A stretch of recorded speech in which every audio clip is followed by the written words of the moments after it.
Dnes večer nám budú variť traja kuchári. Traja ste prišli? V podstate 4, ale traja budú hovoriť a jeden bude pracovať.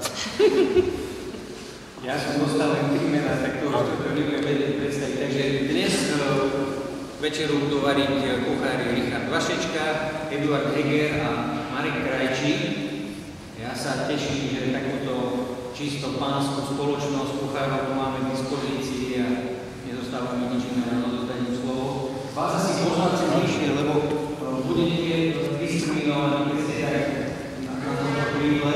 Je to ešte dosť miesta, takže budete sa presúďte sem, aby to bolo lepšie vidno a určite to budete mať pohľadnejšie na lepšie.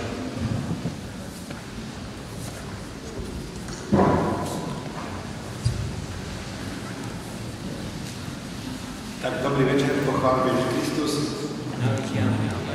Tak si sadnite, aby ste mohli vidieť na to plátno. Ak ešte potrebujete, tak potom sa presvedte, ide to. Ja sa trocha ospravedlňujem, že som tak oblečený, tak formálne približil priamo z miesta predkladateľa v sále Národnej rady som skočil do auta a bežal do Nitry. Jeden kolega, ktorý ma mal vystriedať na mieste predkladateľa, tak meškal 15 minút, tak sme prišli tak, ale chvála Bohu, dobre. Tak bolo povedané, boli sme predstavení, ja sa volám Richard Vašečka a opravím dve veci. Ten jeden brat, ktorý je s nami, je môj asistent Lukáš, on nebude nič hovoriť, ale všetky ostatné veci, čo sú také dôležité, nejaké informácie, produkty, knižky, tak to zažijete cez Lukáša, ktorý je tam za dobrým dverách. A ešte chcem upraviť druhú informáciu, že napriek tomu, že to tak vyzerá, tak my nie sme tí kuchári. To pochopíte cez tú prednášku. Chceme sa s niečím podeliť, ale nebudeme hovoriť o inom kucháru. Takže vy ste teraz boli, to je vážne aj na Svätej Omši na adoráciu, no? Boli ste? Ja aj tak by som si dovolil, aj kvôli sebe samého, tak si krátko pomodlíme, aby bol Ježiš v mojom srdci a na mojich perách. Pane Ježišu Kriste, ďakujem za to, že sa môžeme takto v Božom ľude zísť, že môžeme byť na mieste modlitby, na mieste Tvojej prítomnosti. Pane Ježišu, buď naozaj v mojom srdci a na mojich perách, aby som oslavoval Tvoje meno. Prosíme ťa, aby Ty si bol tým, kto sa ujmeš tohto večera, ktorý budeš takým hlavným šéf-kuchárom, ktorý budeš zasahovať naše srdcia, naše vzťahy, naše manželstva. Ďakujem Ti, Ocko, za týchto bratov a sestry, za tých, čo prišli, čo to zorganizovali. Pane, nech sme naozaj požehnaní, lebo Ty nám túžiš mať svoje požehnanie a svoju lásku. Amen. Tak, dobre. Takže recept národné manželstvo, to je téma tohoročného národného týždňa manželstva. Na Slovensku oslavujeme alebo pripomíname si od roku 2011 a celosvetovo sa slávi od roku 1997. To je aj rok, keď som sa ja oženil, zobrali sme sa s Martuškou, mojou manželkou, čiže manžel je 18 rokov, tak aj to je naša skúsenosť, o ktorej môžeme hovoriť. Máme spolu 4 deti, vo veku od 6 do 17 rokov, aj chlapci, aj dievčatá, na preskačku. Chlapec, dievča, chlapec, dievča. Ako? No, v júli, 19. júla, takže ešte nie je. Ešte nie je 19, ešte 18. Takže keď by sme boli presne 18 a pol asi. Roka za manželia. Poviem taký vtip, keď už pán farár zapovedal, že pýta sa pani katechetka na náboženstve detí, že ktorá je prvá sviatosť. A dievčatka hovorí, sviatosť manželstva. Nie. Chlapček hovorí, sviatosť krstu. Vidíš, on povedal správne, sviatosť krstu. A on hovorí, nie. V slušných manželstvách je najprv sviatosť manželstva. Inak počujete ma dobre do toho mikrofónu? Aj vzadu? Bližšie? Práve to, aby sme sa nakalibrovali, aby ste lebo to tiež jeden taký vtip, tiež s pánom farárom, že príde ministrán Kalmov a začne čítať a kňaz od Cerezu kričí hlasnejšie a ministrán vráti Kristu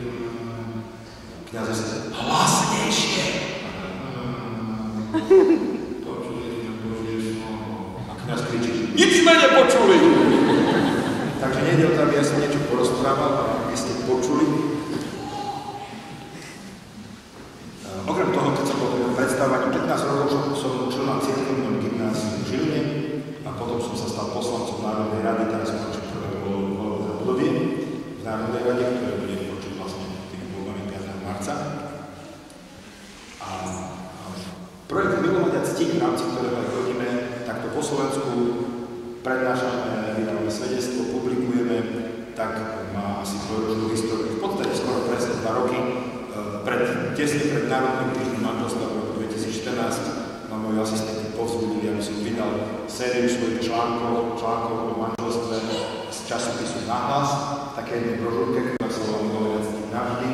Tak sme ju vydali a oni sme prekonali veľmi záujímavú túto tému, o tieto brožúrky a tak sa postupne ten projekt z Božej milosti rozbiehal a zbúľa sa ďalej. Recept na dobré manželstvo. Takže poďme sa pozrieť ten recept, dobre? Keď ste tu manželské páry, ktoré sú manželské výborné, nejaké také snúbenecké páry, alebo slobodné páry, ktoré... Dobre. Takže v manželstve, tak pozrite sa na seba a povedzte si na otázku. Máme dobré manželstvo? Viete, možno tá otázka je úplne normálne, že dvaja ľudia, ktorí sú v tom istom manželstve, budú zhodnotiť aj tak, že jeden povie tak určite a to je určite neviem. Je to dané aj tým, ako hodnotíme veci. Niekto je taký úplne že optimista, niekto je taký skôr pesimista. A keď máme teda dobré manželstvo, ale určite máme niečo dobré alebo veľa dobrého v našom manželstve, máte aj nejaký svoj typ vášho manželstva, ktorý už sa chystáte, že odovzdáte svojim deťom alebo vnúčatám, aspoň jednu vec, že toto Róma bude mať dobré manželstvo. Nemusím to hovoriť, ale myslíte, že máte niečo také, taký dobrý typ máte? Nejaký?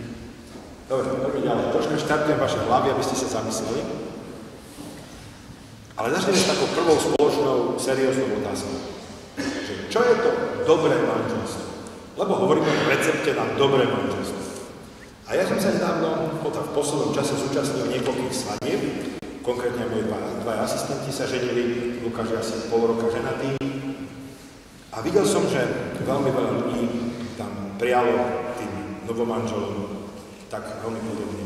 Niečo v duchu, hlavne, aby ste boli šťastní.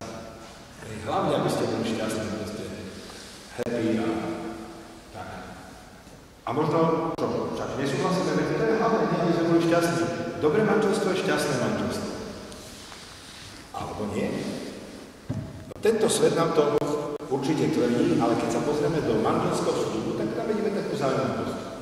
Že čo sľubujeme? Sľubujeme, že ťa budeme milovať a ctiť, čiže sľubujeme lásku a úctu. A sľubujeme to bez ohľadu na okolnosti alebo pocity. Že ťa nikdy neopustím ani v šťastí, ani v nešťastí. Takže mohli sme povedať, že chceme byť šťastní, ale nesľubujeme si šťastie, ale sľubujeme si lásku, bez ohľadu na pocity šťastia. Svet sa tak klasicky pýta, si šťastný? Ale Boh sa tak prvne pýta, miluješ? Mňa sa minulo opýtala jedna pani pri takej debate o večeri, a že počúvaj, Rišo, a ty si v tej politike šťastný? Ja som tak zarazila, hoci pána. Ja vlastne neviem, ja som si takú otázku ešte v živote nekladol. Lebo ja som si nepovedal, že no čo mi ešte chýba ku šťastiu? Budem poslancom. To mi naozaj ku šťastiu nechýbalo ani nechýba. A ani som tak neuvažoval, že budem šťastný. Celý život som potom túžil. To bol môj tajný sen. Nie. Ale kladol som si otázku, keď som dostal do ponuku, že či je to od Boha. Že, Pane, je to od Teba? Chceš, aby som to urobil? Chceš, aby som do toho išiel? A podobne aj v manželstve. Našim povolaním je láska. Som povolaný milovať. Ja verím, že medzi láskou a šťastím je veľmi úzka súvislosť. Láska podľa mňa vedie k šťastiu. A nielen podľa mňa. A keď to rozšírime, tak Božia láska vedie k večnému šťastiu. Šťastie nie je cieľ. Cieľ je láska. Cieľ manželstva, aj cieľ života je láska, skutočná láska a šťastie môže byť dôsledkom alebo sprievodným znakom.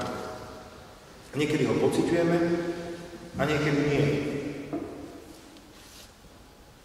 A prečo to tak je? Prečo je cieľom manželstva láska? Prečo dobré manželstvo je tam, kde je láska?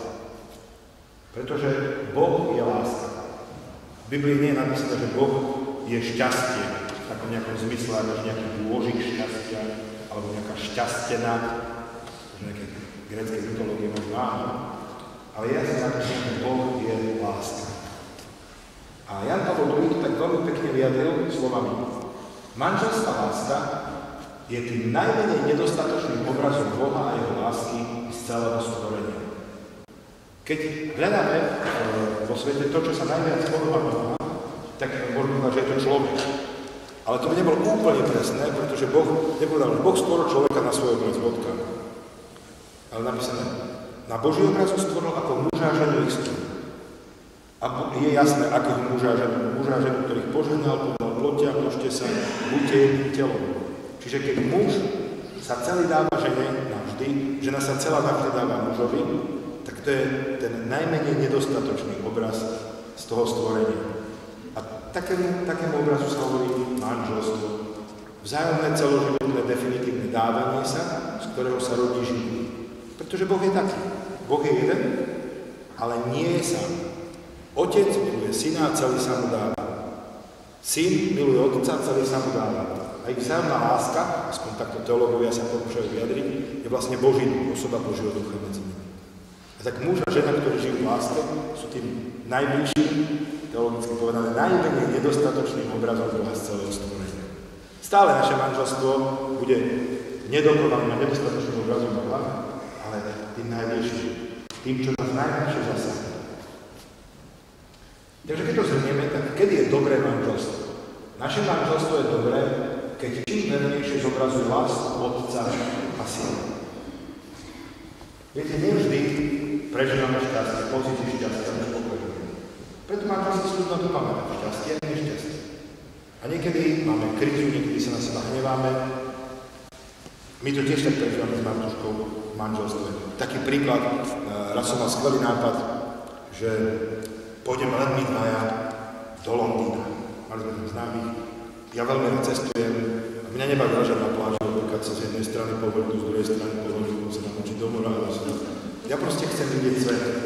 A tak som Martušku proste vyslovene vliekol so sebou po tom Londýne. A ona, že je unavená, že by si chcela oddychnúť. Oddychla aj doma, teraz sme v Londýne, je to miliarda vecí, čo sa dá vidieť proste. A všetko som naplával. My prestupovali z metra na double decker, na takú dráhu, na takú lanovku. A nakoniec to skončilo tak, že ja som bol nervózny z toho, že ona nevládze. A boli sme v Greenwichi, tam je ako ten 0. poludník, v takom veľkom parku. A skončilo to tak, že Martuška zobrala ten lístok, čo mal na dopravu celodenný, hodila ho o zem a ako nerozbehla sa, ale vydala sa proste krížom preč odo mňa cez ten park. Ja sa pozerám na ňu, čo blbneš, nevieš po anglicky si uprostred Londýna, kde ideš? Nie je to jedno, proste. Ja mám toho dosť. Takže stávajú sa rôzne veci, to taká teraz mi konkrétna prišla na úsle, menej dramatické alebo menej exotické, ako pohádať sa uprostred niekde Londýna na tom poludníku. Ale to, čo je našim rozhodnutím, čo je našim sľubom a k čomu dostávame Božiu milosť, nadprirodzenú Božiu pomoc, je láska. Budem ťa milovať a ctiť. Pretože takáto láska je obrazom Božej lásky pre nás navzájom, vydáme si svedectví Božej lásky pre nás, ale aj ľuďom okolo nás. Možno v prvom rade našim deťom, našim susedom, našim blízkym, našim ľuďom. Že povedia, ako hovorili prvých kresťanov, pozrite, ako sa milujú. Možno nie každý môže nasledovať niekoho, kto je šťastný, kto je na vrchole bláha. Nie vždy dokážeme napodobniť eufóriu. Ale vždy sa môžeme inšpirovať lásku. A dokonca aj v situáciách, ktoré sú ťažké. Milovať môžeme vždy tým svedectvom lásky.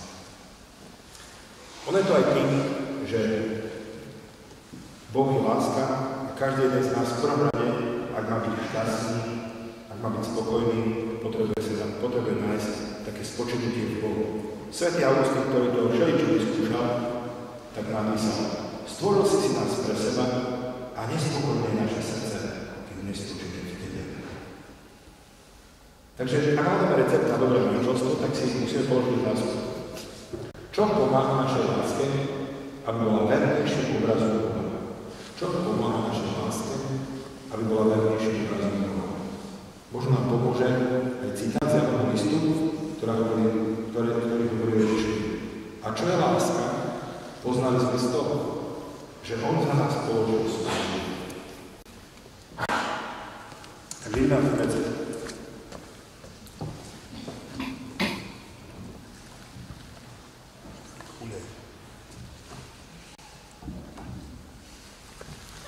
Takže každý recept, napríklad aj na amerického grillovaného lososa, má nejaké ingrediencie, nejaký postup, jeden, dva a tak ďalej. Takže poďme na to. Ja keď som niekde pozvaný, ale na niečo sa chystám, napríklad na takéto prednáškové turné, tak sa modlíme spolu s našim týmom, modlím sa aj osobne, tak vyslovene sa pýtam: Páne, čo máš na srdci, čo máš pripravené, čo nám chceš povedať, čo chceš povedať svojmu ľudu. A tak som sa modlil aj nad touto témou Národného týždňa manželstva, nad tým receptom na dobré manželstvo, a našiel som tam, ako učiteľ si to vždy zostavím, odrážok do nejakého zoznamu, tak som tam našiel takých symbolických 7 bodov. Takže to je modlitba, priateľstvo, intimita, zdravie, vďačnosť, milosrdenstvo, stolovanie. Ak chcete sledovať okrem tejto prednášky, tak začali vychádzať tento týždeň na pokračovanie na portáli Cesta Plus. Každý deň, dneska tuším bolo zdravie, 4. téma v poradí, vďačnosť, to som dneska odoslal, a nám to všetko. Milosrdenstvo, ešte stolovanie do nedele, tieto témy. Takže poďme na tú prvú, a to je modlitba. Modlitba. Keď som uverejnil článok na Ceste Plus o modlitbe, dneska som si povedal, má tam už 900 lajkov ten článok a patrí medzi 4 najčítanejšie na tom portáli, špeciálne tá modlitba, tak tam bola reakcia nejakého muža, ktorý napísal, že sa mu to veľmi páči, že som jasne začal a hovoril som o modlitbe, o vzťahu s Bohom, ako o tom nehovorím, lebo že on bol na nejakej prednáške a tam bola sama psychológia a o tom, že muž hlavne potrebuje veľa sexu, nie klamstvo, ale teda, že jemu sa páči, že som zdôraznil na prvom mieste modlitbu.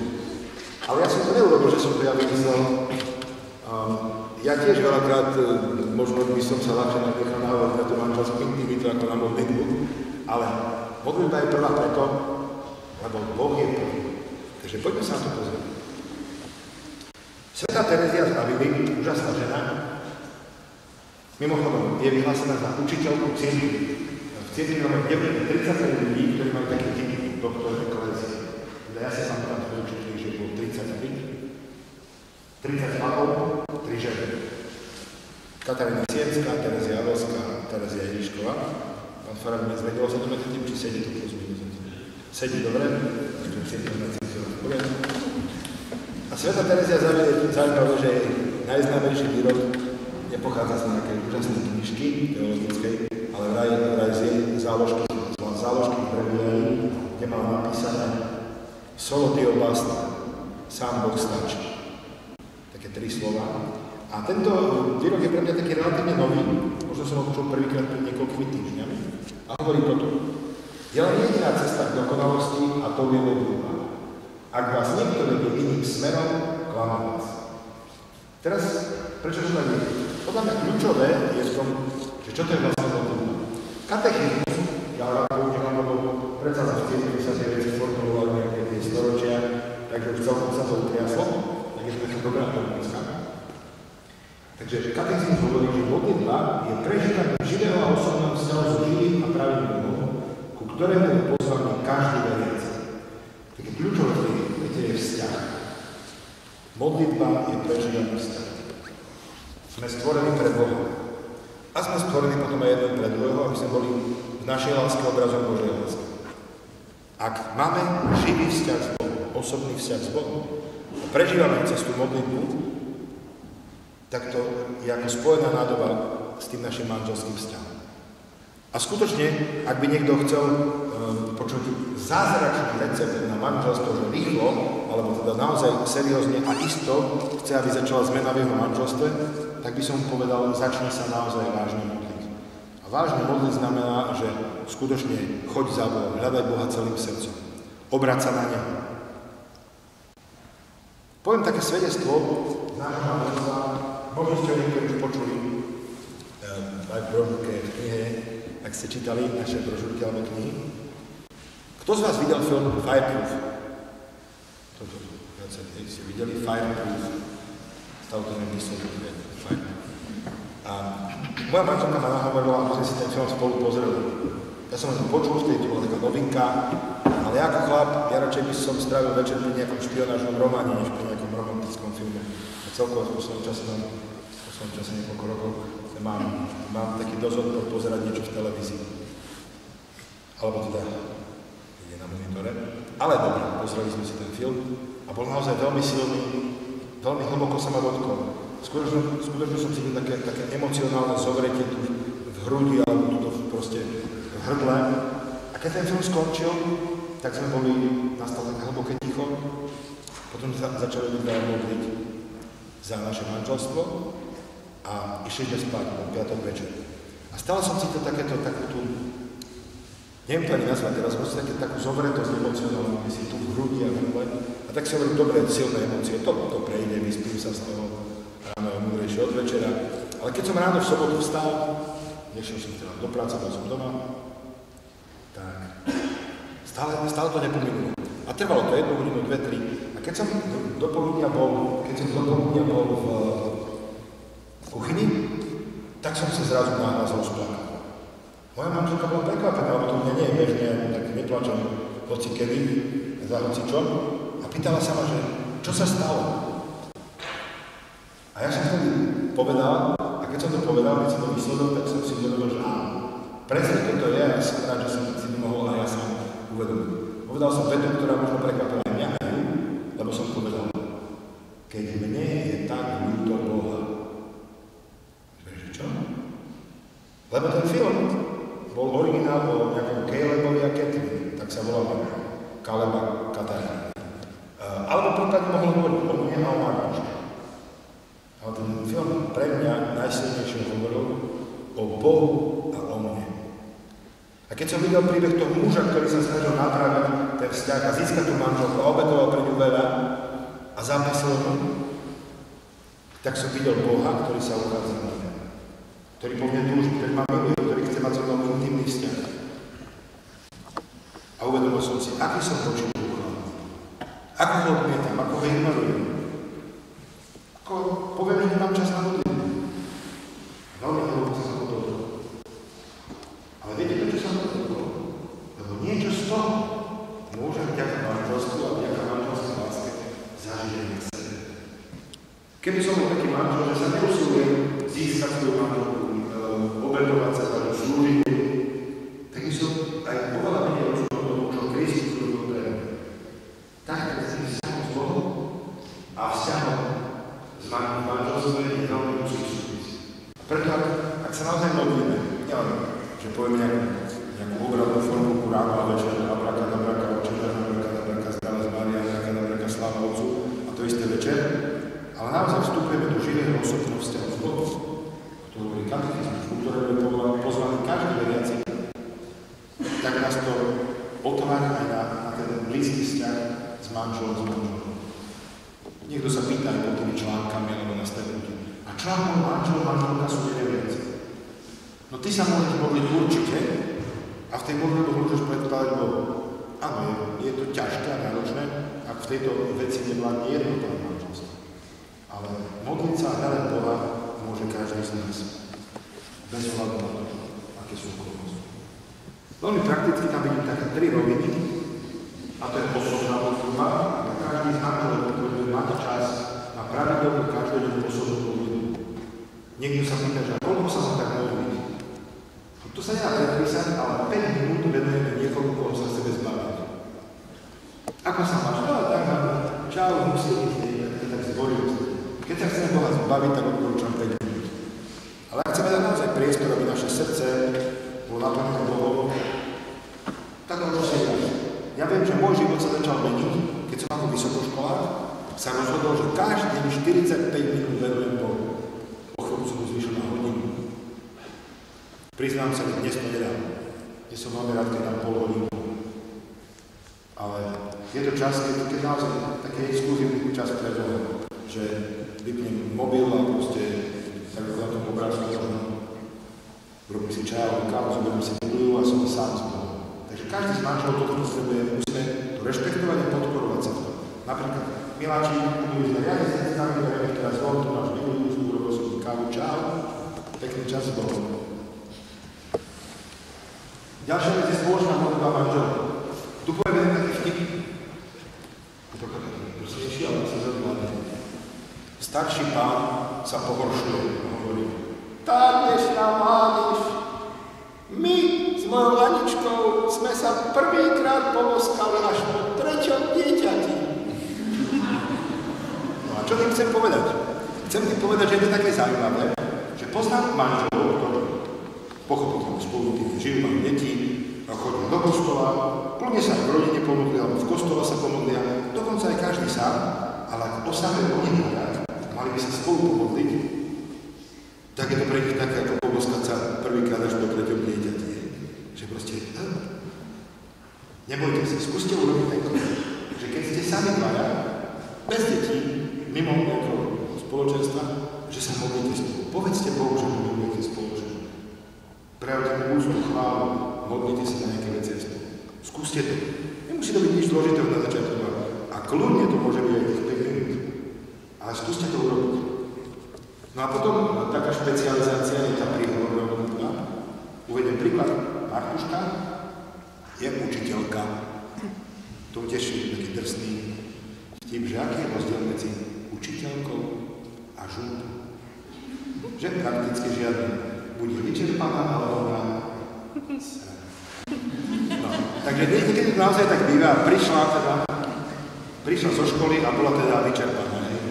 Možno je to druhé. A rozprávala mi o tom. Viete, ja som učiteľ, neviem, ako to chodí v školstve, že ma to nejak špeciálne vzrušovalo, dozvedel som sa niečo nového, ale to je moja manželka, ja chcem vypočuť.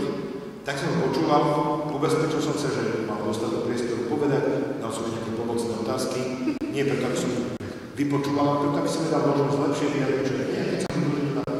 Vlastne už povedal všetko, čo potrebujem. Moja manželka, možno by ste sa čudovali, ale je relatívne úsporná. Sú ženy, ktoré keby ste dali priestor, tak možno by ste to ľutovali. Ale moja manželka to dala v takom čase veľmi rozumno, takže som to zvládol, vypočul som, a keď som sa povedal, čo mám na srdci, tak som jej povedal, keď chceš, môžeme sa teraz za to pomodliť. A môžeme sa za teba pomodliť za tú vec, za tie vzťahy a za situácie. A tak som sa položil svoju ruku a chvíľku som sa za ňu modlil. Chcem vás tak pozvať, aby ste sa modlili jeden za druhého v manželstve, vyslovene konkrétne. Nie on povedal, že tak sa za teba potom pomodlím. Niekedy sa modlíme aj na diaľku, ale je to veľmi dobré aj tak priamo. Špeciálne, keď to platí od druhej strany, špeciálne odporúčam mužom. Jednoducho, krátko, pomodlite sa za svoju manželku s vierou. Nepotrebujete robiť žiadne veľké ceremonie okolo toho. Jednoducho s vierou oslovte Boha s prosbou za svoju manželku. Takže to je modlitba, ten prvý bod. Ďalej, vyzerá taký kamarátsky, že? Tak to je druhý bod, to je priateľstvo. Priateľstvo je výborná vec, ja sa napím.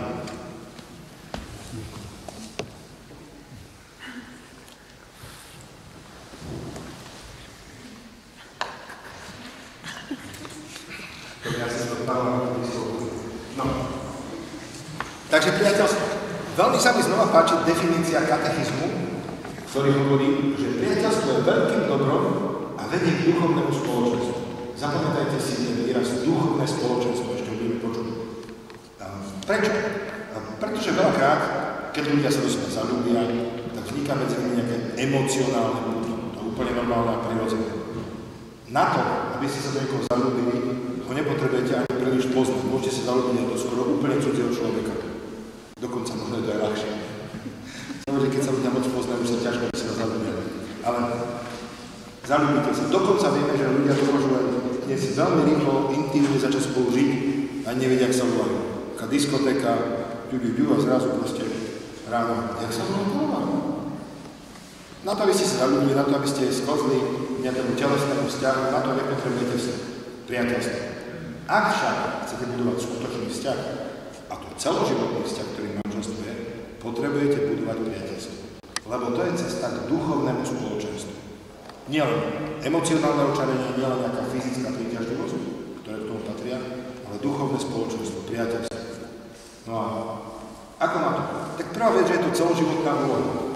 Viete, niektorí ľudia na základe nejaké vážne lásky, romantiky, tak sú presvedčení, že my budeme spolu šťastní. Ale však pozri aj tvoji rodičia, ako dopadli, a jeho rodičia, ako dopadli. Však my takí nebudeme, my sa neuveriteľne milujeme.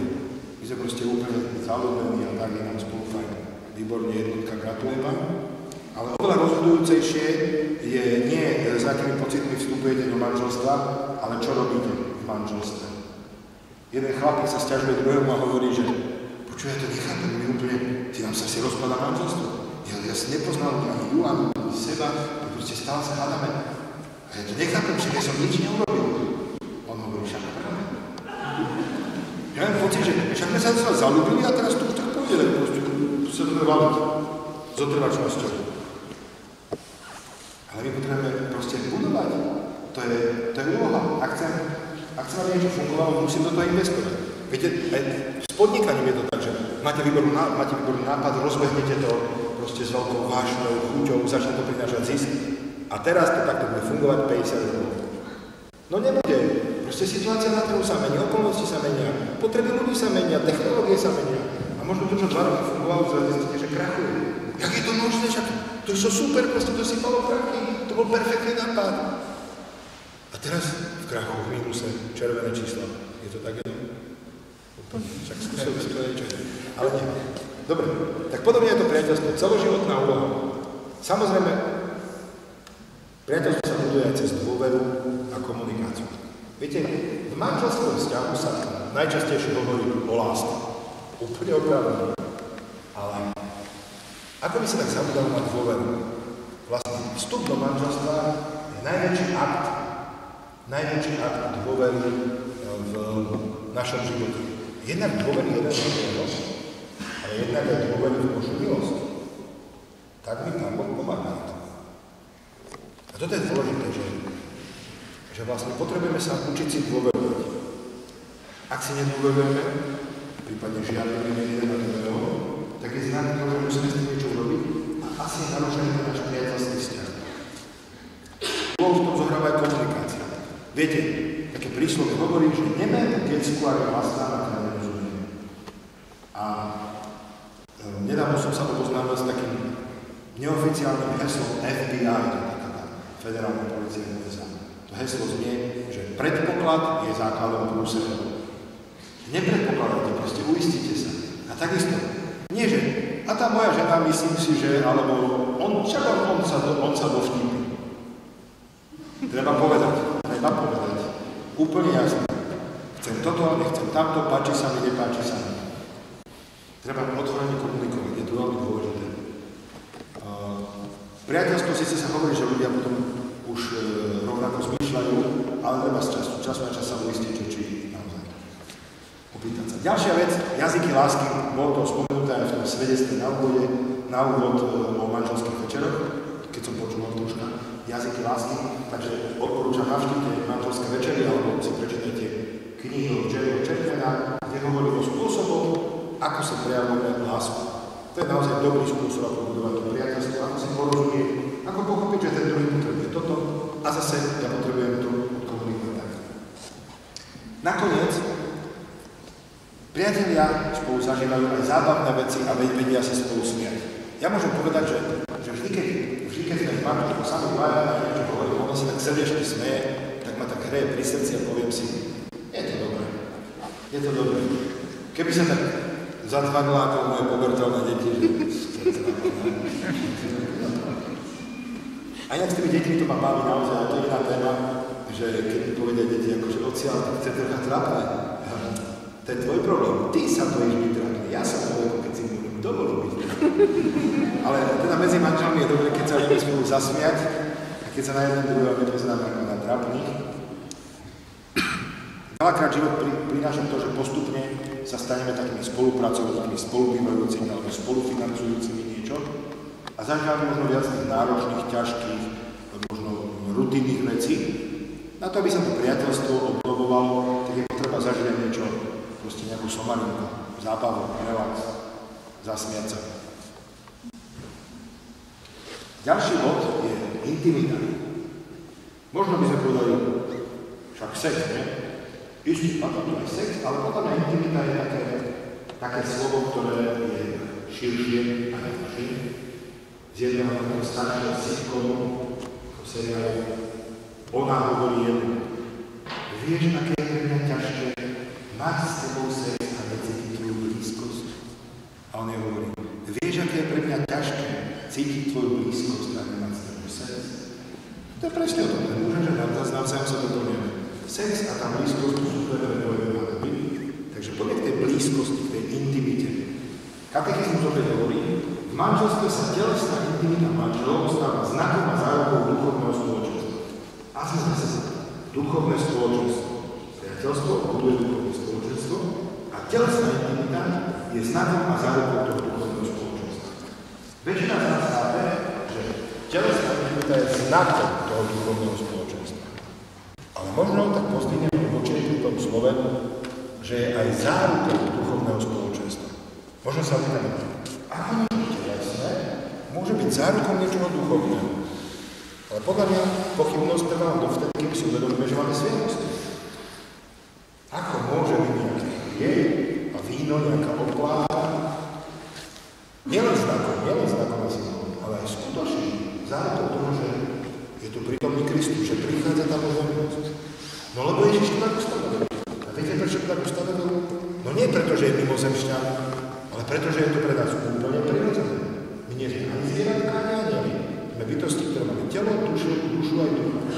Keď to funguje aj na úrovni cirkvi, aj na úrovni kresťanského života, tak to funguje aj určite aj na úrovni manželstva. A tak je úplne normálne, že to telesné je prepojené s tým duchom. Manželstvo. Kúsok ďalej, hneď ďalší citát hovorí v katechizme, že sexuálna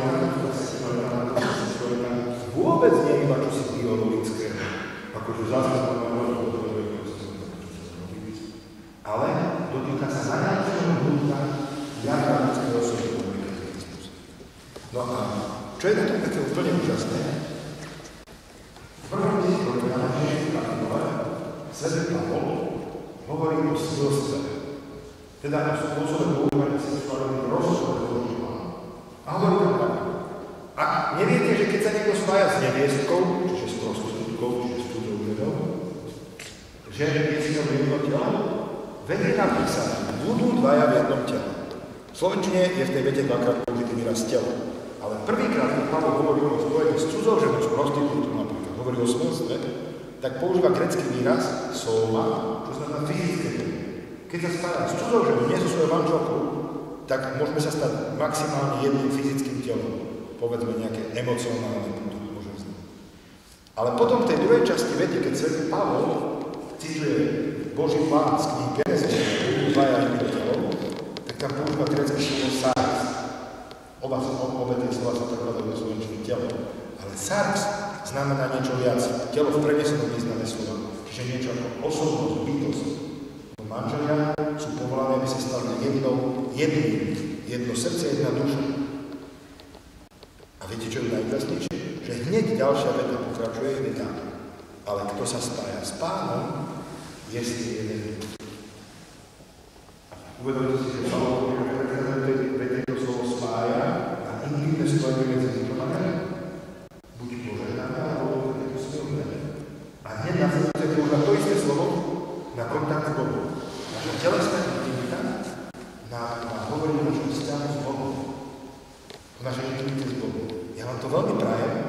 Možno ste kresťanskí manželia a zatiaľ ste zažívali tú telesnú intimitu ako niečo vaše.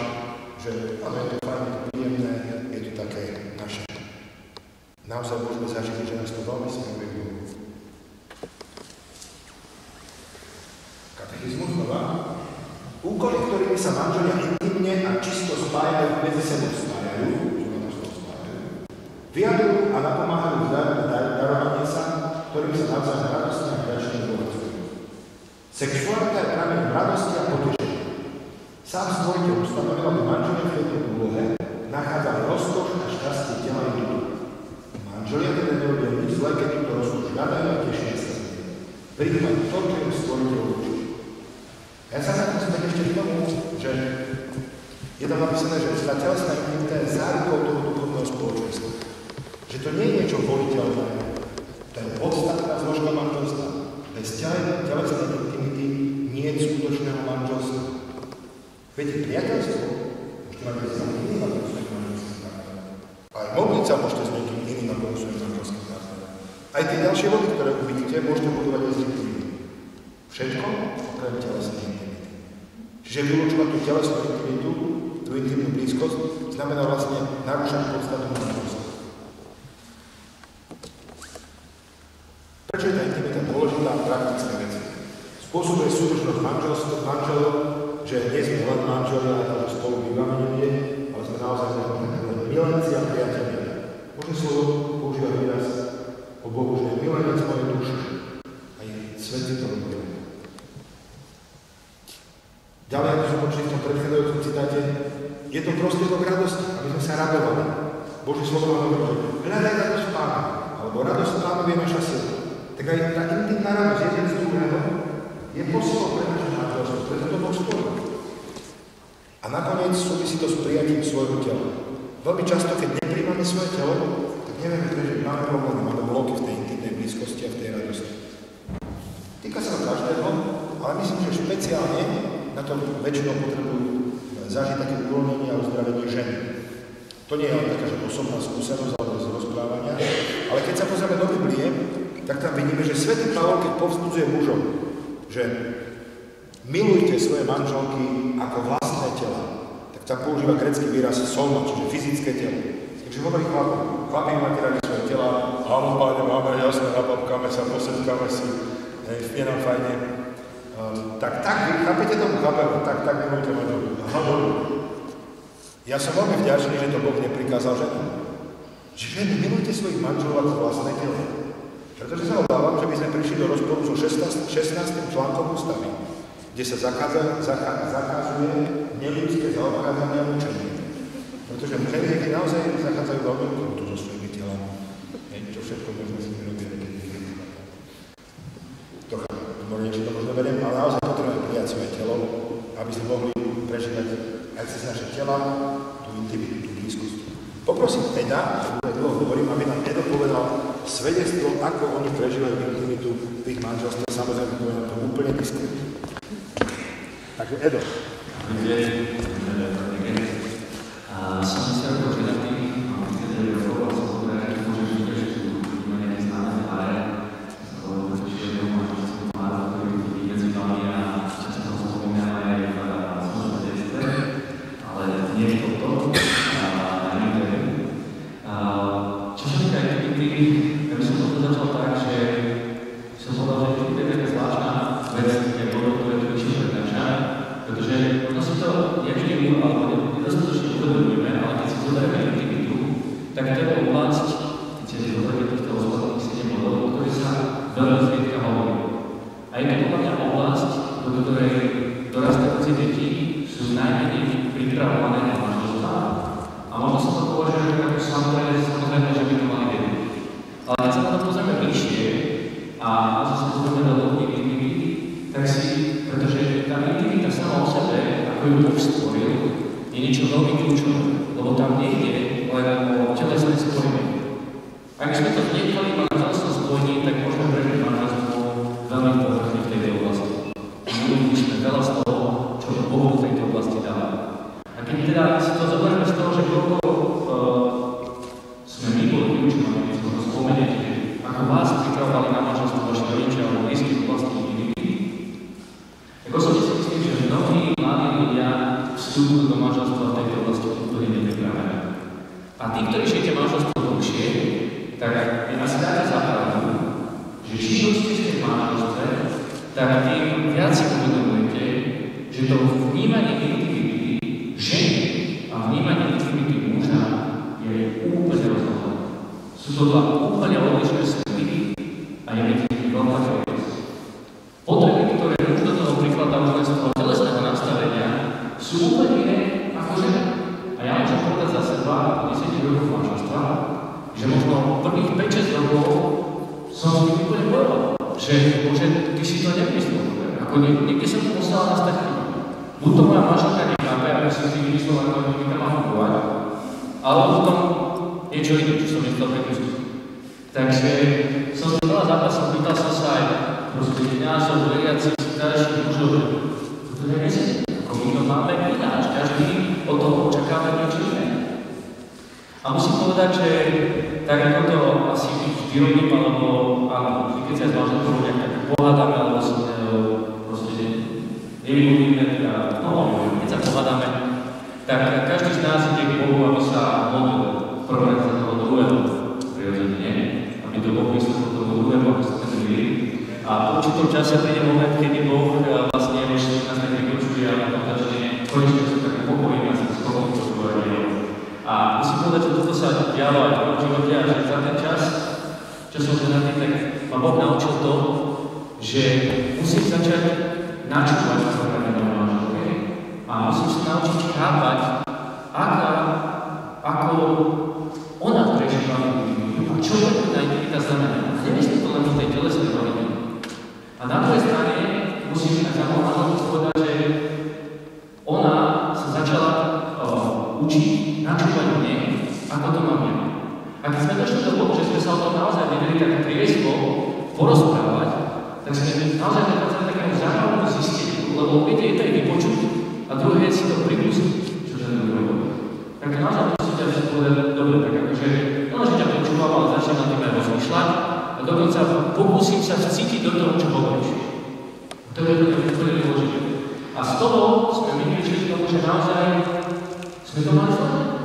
My sme vyrastali obidvaja ako neveriaci, uvedli sme Boha až do starosti a my sme naozaj to považovali veľmi napriek tomu, že sme sa pohybovali medzi veriacimi, ale neviem, že ako máte skúsenosť na túto tému sa medzi veriacimi veľmi rozprávali. Boli sme aj na kurzoch, ktoré nám pomohli, ale nakoniec sme zistili, že to najdôležitejšie bolo, že sme sa o tom minimálne rozprávali. Že sa ona otvorila mne a začala rozprávať o tom, čo pre mňa intimita znamená, čo od toho očakáva, čo ho chce zažiť, ako do toho môžeme pozvať viacej Boha a o tom, aké má ona potreby, ale na druhej strane ja sa mohol povedať, že pozorňovači mužské telo funguje takto a je to naozaj niekedy ťažké v ňom byť. A musím naozaj svedčiť pre mňa a povedať, že niekedy je proste pre mňa ťažké v mužskom telu. Ja prosím ťa, Pane, že pomôž mi s tým, lebo to keď vidím moju krásnu ženu, no nie je to jednoduché. Nie je to jednoduché. Takže sú to veci, ale vďaka Bohu, že máme Boha, ktorý nám pomôcť s každou situáciou aj s touto, aj s týmito prežívaniami a dáva nám milosť na to, aby sme zvládli každú situáciu. Takže aj naša manželstvo to tak funguje a ja teda chcem tak na záver tohto svedectva tak vyznať, alebo aj vás tak vyzvať, hlavne tých mladých, aby ste naozaj, čo sme sa my tak veľa naučili, že veľmi dôležité to komunikovať. Moja manželka sa z počiatku nášho manželstva hamila, ona sa tam hamila. A nielenže sa hamila, povedzme, že sme zobrali, ktoré sa zobrali na noc, ktoré sa zriadli, také rôzne zachovali čistotu do manželstva, i keď tak som mohli, sme boli neveriaci, aby som vám to teda nejak zavázal, tak sme mali neveriaci aj skúsenosť s touto oblasťou a všetci, ktorí ste slobodní, tak vám vrelo odporúčam, aby ste nemali skúsenosť. To vám hovorím ako človek, ktorý som to mal a viem, že to prinieslo určité poznačenie, že to rozprávam manželkou a chcem všetkých mladých pozbudiť, zachovajte sa v čistote. Pretože my sme potom s manželkou, my keď sme sa zoznamili, už sme vedeli, že chceme že ten vzťah v čistote a je to krásny moment, keď môžete vstupovať do vzťahu a prvýkrát zažiť intimitu so svojou manželkou svadobnú noc. A to sa udialo a teda napriek tomu moja manželka sa ma hamila, ale hamila sa aj o tom rozprávať. A to je to, čo som už dnes povedal, že je veľmi dôležité, aby ste sa dokázali na sám požívať. Aby ste si dokázali to povedať. Takže vás to pozbudí, aby ste o tom hovorili a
Ja som tak uvažoval.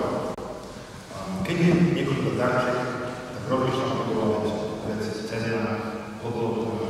aby prakticky darček bola funkčná, nedávno pokazuje nové cestovček ako darček. A okrem toho sa ju snažíme pekne zabaliť. Ale neviem, či ste si nikdy uvedomili, že aj vy ste darčekom. Lebo v manželstve sú manželia jeden pre druhého darom. To nie je obraz, to je skutočnosť. A ja som sa tak zamyslel, že ak som ja darček, som hodnotný, zachovalý, funkčný, dobre vyzerajúci, dobre zabalený. Tak stále sa pozrela a hovorím, no keby moja manželka bola do žrúc, tak by sa celkom potešila. Dobre živený. Ale teda mohol by som aj byť taký hodno, aj zvyšiť hodnotu toho daru, keby som sa o seba viac staral. Takže zase katechizmus hovorí, že život a telesné zdravie sú vzácne dary, ktoré nám Boh zradil, máme sa na ne rozumne starať. Rozumne znamená, že sa neprehľadú do opačnej strany, nejaký kult tela alebo zdravia.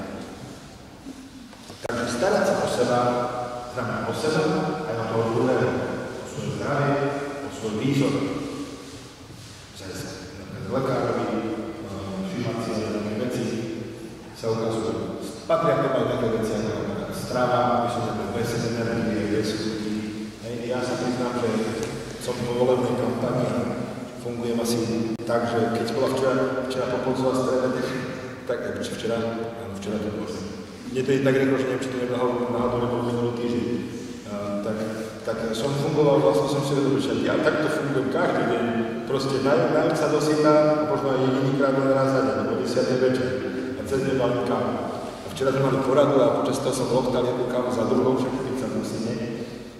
A som povedal takú poznámku, že sme všetci smiali v kancelárii, lebo do keľu som pozeral ruček prázdny. Už štvrtú kávu som vypil a furt som hlavný. To bude asi 2 hodiny popoludne.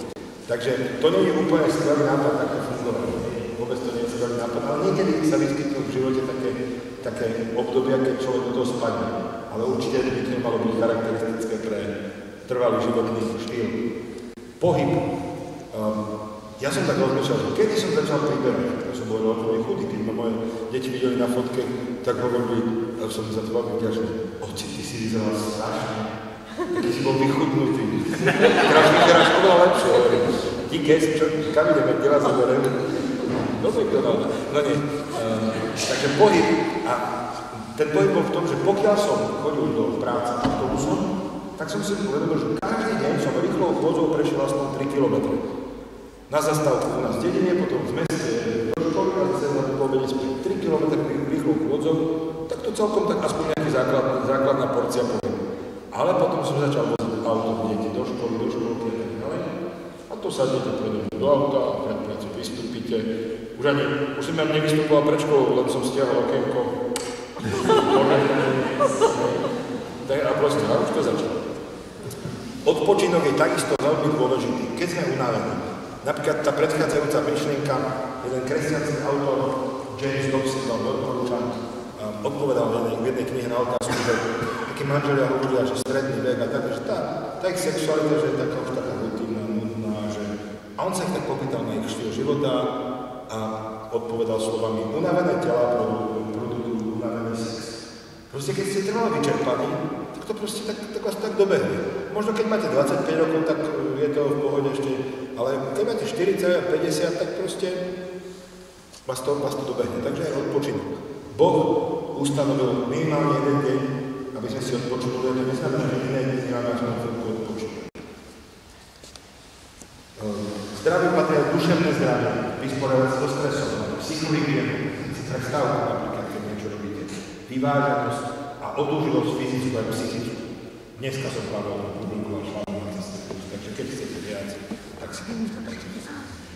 Ďakujem za pozornosť, to nie je ďakujem za pozornosť, ale uvedenie ďalšie otázky, ktorá sa volá vďačnosť. Budem aj taký svižný. Viaceré z tých vecí, ktoré teraz hovorím, nájdete v našich brožúrkach, ktoré tu máme. Máme ich momentálne 7, ja ich potom predstavím.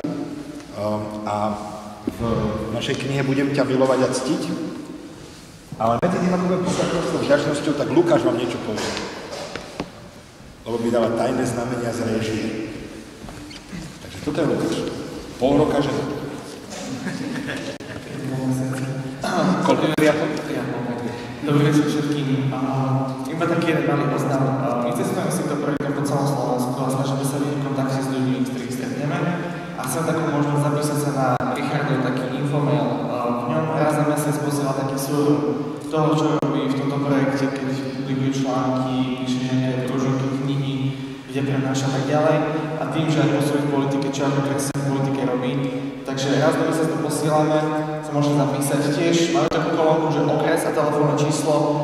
Tiež taká služba, že keď si napíšete svoj okres a telefónne číslo, tak budeme prenášať v tomto okrese, takže v Nitre.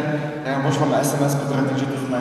Je to zadarmo a kedykoľvek sa môžete odhlásiť, to už nebudete chcieť. Takže nechám to kolovať, mne sa páči, že sa napísať, keď nie, tak to posúdiť ďalej. Ďakujem. Koniec farských oznamov. Takže ideme ďalej. Vďačnosť. Čítal som v jednom výskume, predpokladám, že ho robili americkí vedci, že spokojné manželstvá sú tie, v ktorých si ľudia vedia prejavovať vďačnosť. A čo je to vďačnosť? Niekedy som počítal takú svetskú definíciu, ale podľa mňa istý. Vďačnosť je pocit, ktorý sa dostavuje, keď nejaké dobro nepovažujeme za samozrejmosť. Bohužiaľ v našich manželstvách často berieme ako samozrejmosť mnohé dobré veci, to, že napríklad nie sme sami, máme partnera, že sa nás stará a tak ďalej, a nevieme za to poďakovať, tak nezažívame spokojnosť. Božie slovo nás vyzýva a buďte vďační, alebo dobroreč duša má Pánovi a nezabúdaj na jeho dobrodenia. Svätý Pavol, ktorý bol veľmi kritický vo svojich listoch, tak vždycky začínal ten list slovami. Vzdávam vďaky svojmu Bohu za každým, keď si na vás spomeniem. Takže určite pristujeme k dobrému manželstvu a k radosti z tých dobrých vecí, keď budeme prejavovať viac vďaky a uznania. Múdri ľudia hovoria, že taký pomer medzi tým pozitívnym, teda vďakou, pochválou, uznaním a takým tým negatívnym kritikou napomenutí, čo tiež má byť normálne, tak má byť aspoň 3 ľudia. Čiže 3-krát pochvál, raz kritizujú. Ale niektorí hovoria, že lepšie je tých 10 ľudí. Ono je to tak, keď pravidelne niekomu ďakujete a chválite ho úprimne, príjmate si tie dobré veci, ktoré robí, tak on príjma to, že vy ho máte radi, že ho uznávate, že si vážite, čo robí. A keď ho aj skritizujete potom, tak si povie, alebo nepovie si, že on ma si nemá rád, má niečo proti mne, ale povie, viem, že ma má rád, tak ten manžel mám pokrát, ale asi táto konkrétna vec vadí. Čiže neberete osobne, ale vecne. Takže vďačnosť pomáha. Takisto je dôležité prejavovať úctu. Kde sľubujeme, budeme ťa milovať a ctiť.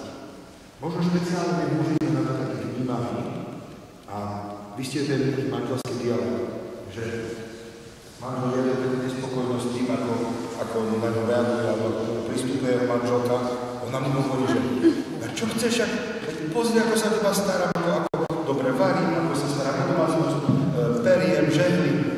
On hovorí, to je pravda, ale pre mňa je podstatnejšie to, ako sa ku mne správaš, než to, čo pre mňa robíš. Áno, si mi to povedal dobre, že to je. Čiže treba mať úctu. Nielen náhľad, za čo, kde si bol toľko, ale tak. Ja niekedy, mne sa stalo niekedy, že keď som prišiel domov, taká situácia nastala, neuvidím takáto. Ja mám výbornú manželku, ale také nejaké frflanie. Tak som mal, stop, pretočím, dobre, skúsim ešte raz. Prišiel som za dve. Áno, ja som rád, keď vidím. Čiže aby sme vedeli, sa k tomu druhému zachovať úctivo. Viete, my to veľakrát v tom spoločenskom živote tak trochu hráme. Dobrý deň, pán poslanec, dobrý deň, pán profesor, ako sa máte? Som rád, že vás vidím, určite. Tak si pomyslíme. A keď príde niekto z rodiny, čo je? Neotrávujem, choď preč a vypadnite. Ja niekedy človek deťom poviem, deti, už je 9 hodín. Mne vôbec nezáleží na vašom zdravom vývoji, ale už chcete mať svätý pokoj. Mazajte to isté. Tak to je taká drsná úprimnosť, nie? Ale záleží mi na tom vývoji. Takže prejavovať úctu. Teraz sme hovorili o dobrých veciach. Ďakovať. Dobre, všímať si a ďakovať si. Ale prichádzajú aj nie celkom dobré a príjemné veci, že ťažké, že to majú viac tie závažia. Tak ako sa vysporiadať s ťažkými vecami? Milosrdenstvo. Stane sa niečo, nám ublíži, teda priamo v manželskom vzťahu, manželský partner. Božie slovo hovorí, buďte k sebe navzájom milosrdní. Navzájom si odpúšťajte, ako aj Pán odpustil Bohu Kristovi. A A Ježiš hovorí, chodte a naučte sa, čo to znamená. Milosrdenstvo chcem, a nie obetu. My sa veľká rodne obetujeme. Pracujeme, zarábame, drieme, upratujeme, prerábame, neviem, čo všetko možné. To je tá obeta. Obeta je dobrá, ale milosrdenstvo je viac. Ježiš hovorí, naučte sa, čo to znamená. Milosrdenstvo chcem, a nie obetu. Myslím, že tento rok, Svätý rok milosrdenstva, je skvelá príležitosť učiť sa, čo je to skutočné milosrdenstvo. To by si určite zaslúžil samostatnú prednášku, ale nechceme tu do pomoci tak. Jeden praktický postreh od svätého Pavla, hnevajte sa, ale nehrešte. Čo to znamená?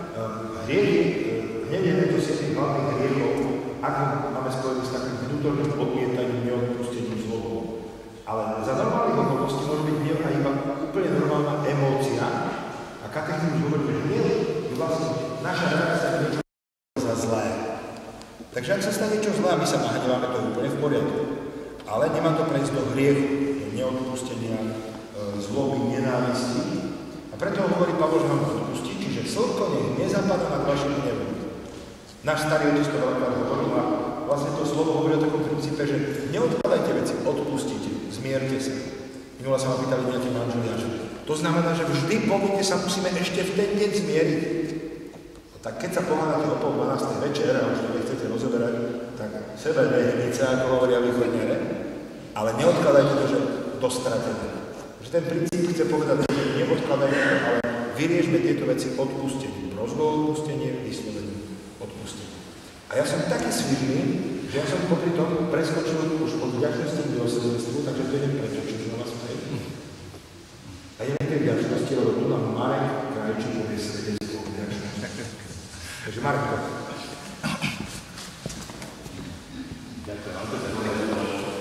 Ja chcem povedať niečo o tej vďačnosti, že ako sa učíme byť vďační za to, že sme rozdielni, že vlastne to prichádza do toho milosrdenstva. Volám sa Marek Krajčík, mám 41 rokov, s manželkou Kamilkou mám 4 deti. A to, o čom chcem rozprávať, je to, aký som veľmi vďačný za moju manželku, pretože som si uvedomil, že vďaka jej rozdielnosti, že je iná, ako som ja, a som našiel obrovské obohatenie a novú plnosť vo svojom živote. A takže chcem hovoriť o vďačnosti, nie napriek, ale vďaka našim rozdielnostiam. Keď ideme do stvorenia, tak zistíme, že to, že sme rozdielní muži a ženy, že to bol zámer nášho stvoriteľa, nášho Boha. Boh stvoril človeka ako muža a ženu stvoril tak, že z Adama zobral rebro a z toho vyformoval jeho manželku Evu. A teda bol to zámer mužovi niečo zobrať, dať to žene do ženy, tak, aby tomu mužovi niečo chýbalo a to našiel vo svojej manželke, vo svojej žene. A tak, aby tí dvaja mali byť jedno a spoločne našli plnosť, spoločne našli jednotu. Tento zámer ma veľmi fascinuje, pretože keď by som sa vás pýtal, že akým spôsobom sa dostaneme do jednoty, ale ako jednoty v rôznorodosti, tak odpoveďou je, že láskou. Ovocím lásky je jednota. A keď si to tak zoberieme, tak v tom manželstve sa naozaj zrkadlí aj tej podstaty nášho Boha. Náš Boh je Otec, Boh Syn a Boh Duch Svätý. A tí traja sú dokonale jedno. Oni tiež žijú v dokonalej jednoty, pretože náš Boh je láska. A toto isté sa môže zrkadliť a zrkadliť sa v našich manželstvách, ale podstatou toho je uvedomiť si, že tá naša rozdielnosť je nám veľkým požehnaním. Ja som aj lekár a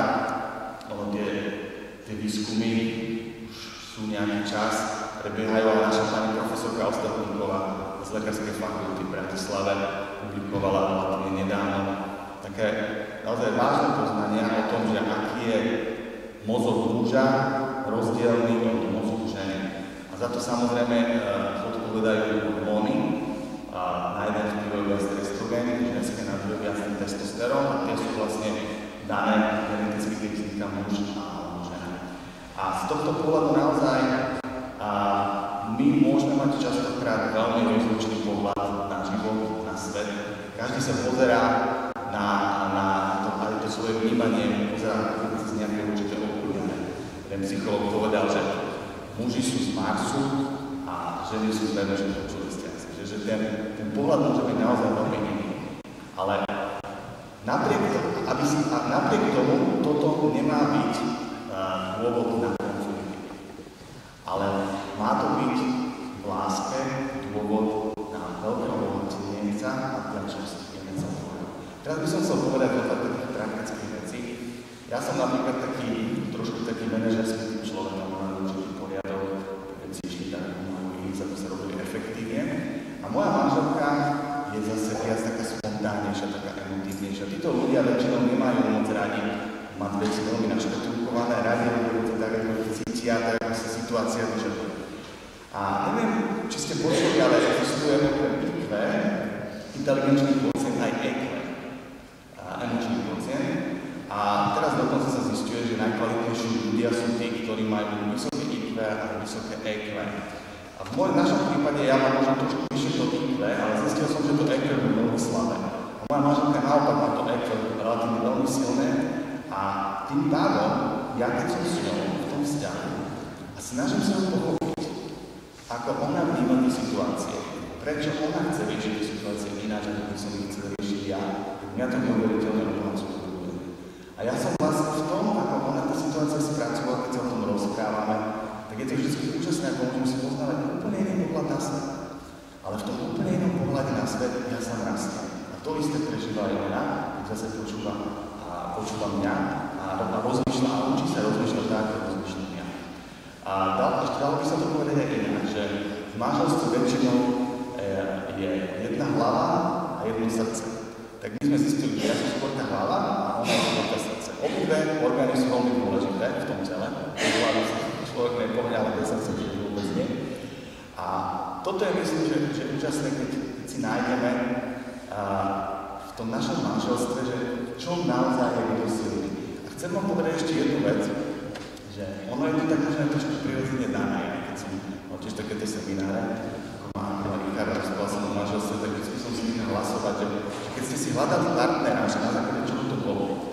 A dosť veľkej väčšine prípadov je to tak, že my si hľadáme toho partnera práve pre niečo, čo on má a my nemáme. Že obdivujeme na ňom niečo, čo my sami nemáme, lebo on to má. A to nás na ňom vyťahuje. A to je práve tá krásna vec, že tá rozdielnosť už tam sa kvázi tvorí. A aby nebola zdrojom konfliktov, tak láska manželstve vytvára. Takže by som vás chcel veľmi, veľmi povzbudiť, aby ste boli vďační za druhých, aby možno to rozdielne, čo vnímate, tá jednota rozdielnosti medzi vami naozaj prekvitala v láske a takýmto spôsobom, aby sme boli kvalitnejší a lepší ľudia, pretože to je to, čo nás Boha manželstvo.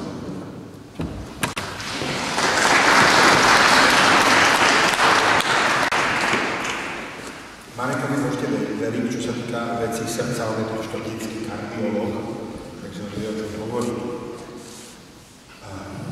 Takže vďačnosť milosrdenstvo. Milosrdenstvo je riešenie ťažkých situácií netenami, ale tie situácie môžu prichádzať aj zvonka, nejaká kríza, nejaká ťažkosť, tak je to normálne. Kríza nie je zlá vec ani v tom vzťahu, ani keď je nejaká vonkajšia. Kríza je ťažká vec, ale je to zároveň príležitosť posunúť sa na vyšší level lásky. Takže netreba sa toho brániť, treba spoločne tú vec zvládnuť. Treba však povedať, že nikto nemôže žiť trvalo v kríze, takže treba mať riešenie a východisko z tej krízy a treba si v tom pomôcť, netváriť sa, ako sa nič nedieje, takže je to dočasný stav. Ale napriek tomu, že je to dočasný stav, veľmi často to trvá dlhšie, než by sa nám páčilo a tam sa treba povzbudzovať v trpezlivosti a vytrvalosti, aby sme sa v tej kríze netrvali. Čiže na jednej strane snažiť sa ťažkú situáciu, krízu vyriešiť, prejsť cez ňu, spracovať ju, niekedy niektoré veci musíme prijať. Nezmeníme, ale spracovanie tej krízy je, že to príjmeme. Ale na druhej strane zase, ak to trvá dlhšie, to spracovanie, to prejdenie cez tú krízu, tak treba sa obrniť trpezlivosťou a vytrvalosťou. Takže to milosrdenstvo. A sme už skoro na konci, keďže ten lososť je vyvolovaný, takže prechádzame k poslednej téme, a to je stolovanie. Pôvodne som mal napísať, že jedlo, Ale tu nie je to jedlo ako krmenie, keď deti prídu domov, sú hladné, tak to je krmenie divej zvere, proste tam chážem aj z ruky, proste. A ja tiež. To stolovanie má svoj význam. V Evangeliu sa píše o poslednej večeri niečo také. Keď prišla hodina, Ježiš zasadol za stôl a apoštoli s ním. Tu im povedal, veľmi som túžil jesť s vami tohoto veľkonočného baránka. A to nebolo tak, že chlapi, to je super steakhouse proste a ten baránok je fakt upečený a ten proste tak fajn s cesnakom, s majoránkou, tak som rád pobaštíme si. Ale to bola rodinná večera, ktorou sa vytvorilo spoločenstvo, pripomínalo sa to, čo Boh urobil. Súčasťou uzatvárania zmluvy bola vždycky hostina v písme. Preto je stolovanie dôležité. Stolovanie nielen o to, že sa najeme doma, hodíme do seba na nejaký obed alebo večeru, ale že to naozaj vytvára spoločenstvo a platí to aj pre manželov. Že možno niektorí to robia pravidelne, ale niektorí možno už celé roky nie. Že my dvaja zažijeme nejaké stolovanie. Viete, stolovanie, niekedy už také slávnostnejšie, je zároveň takou oslavou toho vzťahu. Mám jedného kolegu, ktorý je strašný prípad. Jeho žena ho má rada a väčšinou sa smie na tom, čo povie. Raz mi povedal takúto vec, som mu skodal poza uši. Že sedel pri telke a jeho žena doniesla fľašu šampusu a hovorí, že čo je? Ideme oslavovať, máme dneska výročie. On im povedal, že ty máš čo oslavovať. Tak si hovorí, ty si magor. Ale žena ho tak jemne puchla a takže ja si myslím, že ak naozaj si vážime náš vzťah, tak máme obaja čo oslavovať. Nemusí to vždy byť len šampanským, ale povedať si, že spolu strávime takú slávnostnú chvíľu, možno nielen v teplákoch vždy, a kde si pri kuchynskej doske do seba čo si nahádžeme, ale že naozaj tomu dáme priestor. A je to čas mať také spoločenstvo pri tom spolovaní a príležitosť je možno stráviť nejaký príjemný čas porozprávať tak v kľude. Môj starý otec hovorieval, že prúchoplné hlava veselá. A pri tom takom možno hektickom štýle, keď sa možno aj len na tej káve a tak, keď si ľudí sadneme, najeme sa, netajeme, že proste šlofika musím dať, ale že sa normálne najeme, potom ešte nejaký pomaly jeme nejaký koláč, kávičku, tak je to dobrá príležitosť pokojne sa porozprávať, možno nebrčať na seba a mať taký dobrý čas. Zároveň pochopiteľne stravovanie, jedlo je služba.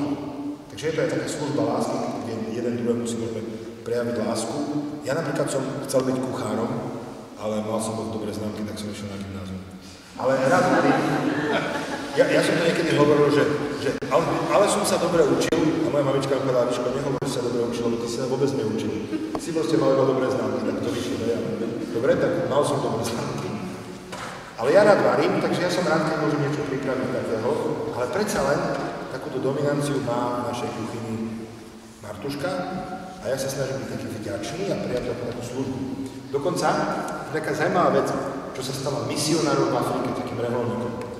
Že mali tam tých domorodcov a oni sa tak vypytovali, čo oni sú zvláštni misionári a že kde majú manželky. A oni hovorili, že my nemáme manželky, my žijeme v celibáte. Rozumeli tomu. Však tu máte manželky. Nie, to sú reholné sestry. Jakože to sú vaše ženy? Nie sú my z inej ženy. Ale žijete, však oni vám normálne varia, a vy to jete. Že tam u nich je proste najväčším prehrešením, ak by si zjedol jedlo od nejakej inej ženy, ako od svojej. Je, že to je hlavný, my tým nemôžeš nažívať so všelijakými, ale jedlo môžeš prijať len od svojej vlastnej ženy. Ešte od mamy, od sestry, ale od iných žien len od svojej. Takže naozaj je to aj také určite puto, že nie je to taká vec úplne iba čisto nejaká praktická, ale naozaj také puto. Takže treba byť za to vďačný. No. Toto rozhodom nie som ani ja, ani Edo, ani Marek, a dokonca to nie je chlapík z Podravky, aj keď sa podobá. Ale chcem povedať, že naozaj tým šéf-kuchárom dobrého manželstva, a to nehovorím ako klišé, je Boh. A to nie len, že on má nejaký všeobecný recept. Ja som ti povedal nejaký zopár povzbudení, ale Boh ťa pozná. Pozná vaše manželstvo. A on má naozaj špeciálne recept pre vás. Jedný taký manželský pár, ktorý bol na začiatku objavovania viery, boli v zásade ešte neveriaci, ale zaujala ich nejaká vec, tak išli za jedným kňazom. A hovorili mu, že ale my nepotrebujeme Boha, my sme šťastní aj bez Boha, my máme fajn manželstvo. Pozrite, ako ľudí chodí do kostola a a nemajú dobré manželstvo. Máme aj bez Boha šťastné manželstvo. Na čo nám je nejaké evanjelium alebo Boží plán pre manželstvo? A ten kňaz bol veľmi zbožný, Boží človek a zároveň veľmi príjemný povedal: viete, to, čo prežívate vy, ten váš recept je fungujúci a dobrý. Tu a teraz pre vás. Ale Ježiš ponúka recept, ktorý je dobrý pre každého, vždy a všade. Takže, ak chcem naozaj dobrý recept, tak to nie je tak, že aha, sme si vypočuli prednášku a počul si, čo hovoril ten Vašečka. Tak pekne takto to budeš robiť a nie. Dajme to Bohu, nech On z toho návarí dobré manželstvo. A to myslím úplne vážne, to je reálna vec. To nie je ako nejaká fráza. To je skutočná vec, že Boh tieto veci robí, ale my, keď o tých veciach hovoríme, tak môžeme skúsiť túžbu a vieru, lebo viera je s počutím. Čiže ja vlastne robím takú reklamu. Ja robím takú reklamu na Božie konanie, na Božie princípy. A vy ich môžete dovoliť Bohu, aby ich realizoval v vašom živote. Takže chcel by som, aby ste sa potom aj modlili. A zatiaľ, ale ak chcete ešte, že cez niečo som naozaj až príliš rýchlo preletel, nerozumeli ste tomu, alebo naopak chcete niečo praktické z toho vedieť, tak teraz je čas na nejakú konkrétnu otázku alebo otázky. Ak chcete, môžete si premyslieť. Ja zatiaľ poviem krátke oznámy ešte, tak doplním o tých našich brožúrkach, ktoré máme.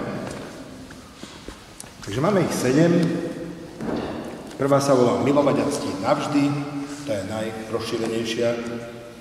Tipy a rady, ako má muž milovať ženu a ako si má žena ctiť muža. Druhá, s podtitulom Sexualita, Boží plán, ako sa tešiť zo svojej sexuality a byť v nej úspešný. Tretia, tu už nemáme, Výchova detí sa vypredala momentálne. Matony už není. Dobre, takže štvrtá je úcta v rodine, Božie prikázanie, ako sa správať s úctou voči rodičom a autorite, aby nám bolo dobre. Ja sa trocha vrátim, ale veľká výhoda, že brožúrka Výchova detí obsahuje tu, tak táto kniha ju obsahuje. Takže v knihe je ako súčasť. 5. brožúrka Financie v rodine, taká praktická, Boží návod, ako dosiahnuť veľký zisk a uložiť si dobrý základ pre budúcnosť.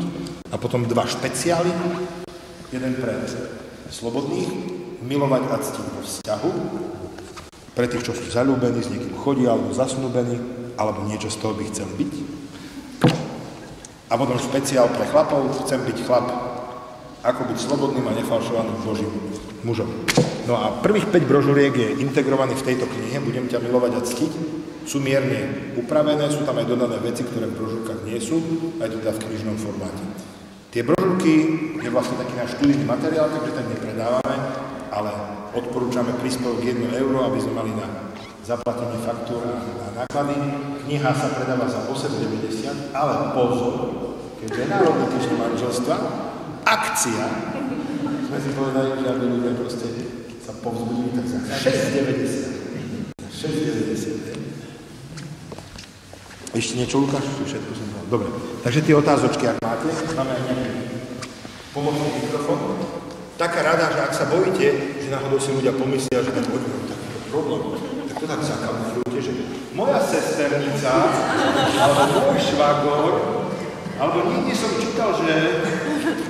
Ale nemusíte to použiť, ale keď si vedete. Čo trápi vašu sesternicu, švagor?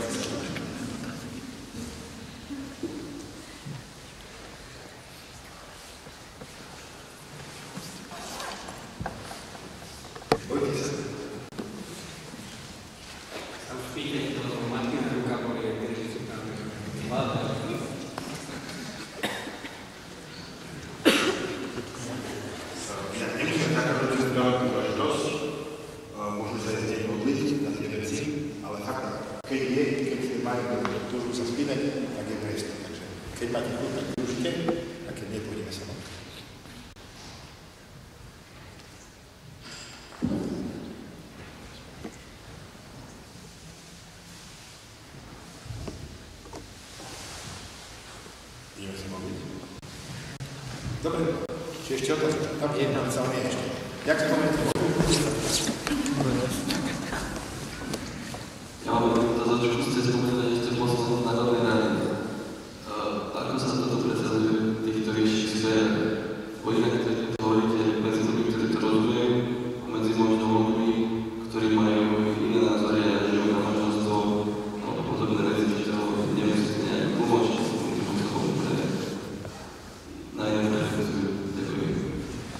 Moja otázka je, ako to vy presadzujete v spoločnosti? Budú voľby, o tom rozhodujete vy, kto nás bude zastúpať v parlamente. To znamená, chcem tak obrátiť, aby sme si uvedomili, že spolu vytvárame túto spoločnosť. Že máme nejakú možnosť na to vplývať a mnohí ľudia nejdú, alebo keď idú, tak to robia tak povrchne, že tak pekne vyzerá na tom billboarde, že naozaj dobre poznať tých kandidátov a hľadať takých, ktorí majú jasný postoj v týchto veciach, ktoré sú podľa mňa absolútne kľúčové, nie sú jediné. Môžeme sa baviť o rôznych veciach, ekonomických, sociálnych, dopravných a tak ďalej. Ale je to, teda chcem pripomenúť toto, že je dobré udržiavať kontakt, hľadať osoby, ktoré to presadzujú. Ďalšia vec je taká, že nie je potrebné podľa mňa nejakým spôsobom presvedčať v parlamente. Bohužiaľ, parlament nie je o argumentoch najčastejšie, ale o záujmoch. To znamená, že ak sa napríklad presadilo relatívne nedávno do ústavy, zmena ústavy, kde sme jasne neurobili sme žiadnu novú vec, sme preniesli zo zákona o rodine, kde to je, do ústavy to tvrdenie, že manželstvo je zväzok muža a ženy a že takéto manželstvo muža a ženy štát má chrániť a podporovať, tak to nebolo tým, že sme mali krásne prejavy v parlamente a teraz je to fakt, tá sa vyzahlasuje. Proste sa dohodli dva konkrétne politické subjekty, zopár ďalšie to kecalo a ukázalo sa tak pri hlasovaní a postlačali sa gombičky a bolo to. Hej? Takže nie je to celkom o tom, že vy máte presvedčenie ako prednáškou tých ľudí. Skôr je to o tom, že akí ľudia tam sú a v konečnom dôsledku väčšina klasických politikov reaguje na záujem spoločnosti. Keď vidí, že je spoločenská objednávka, tak sa prihlásia, áno, my to chceme robiť, jasné.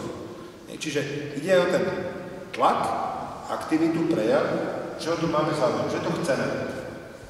A také aktivity ako napríklad Národný pochod za život sú veľmi dôležité. Rozprával som sa s jedným vôbec nie kresťanským politikom, ale dosť vplyvným a vysoko postaveným človekom, ktorý povedal, že žiaden príčetný politik si nemôže dovoliť ignorovať nejakú akciu, kde sa viac ako 30 000 ľudí vytrepe von na ulicu proste. Nie len, že podpíšu niečo na internete, ale že naozaj fyzicky idú. To znamená, myslím si, že z veľkej časti aj napríklad tá zmena ústavy v prospech manželstva muža a ženy bola spôsobená tú aktivitu nie jedinou, ale aj ďalšie. Takže ešte raz, neprednášam takto v parlamente, asi by o to nebol záujem z veľkej časti, ale mám tam koľko kolegov, ktorým toto prednášať netreba, ktorí s tým súhlasia. Hľadáme spoločnú reč a možnosť, ako to presadiť. Asi tak. Ďakujem za otázku. Ešte mám niečo na srdci. Nech sa páči.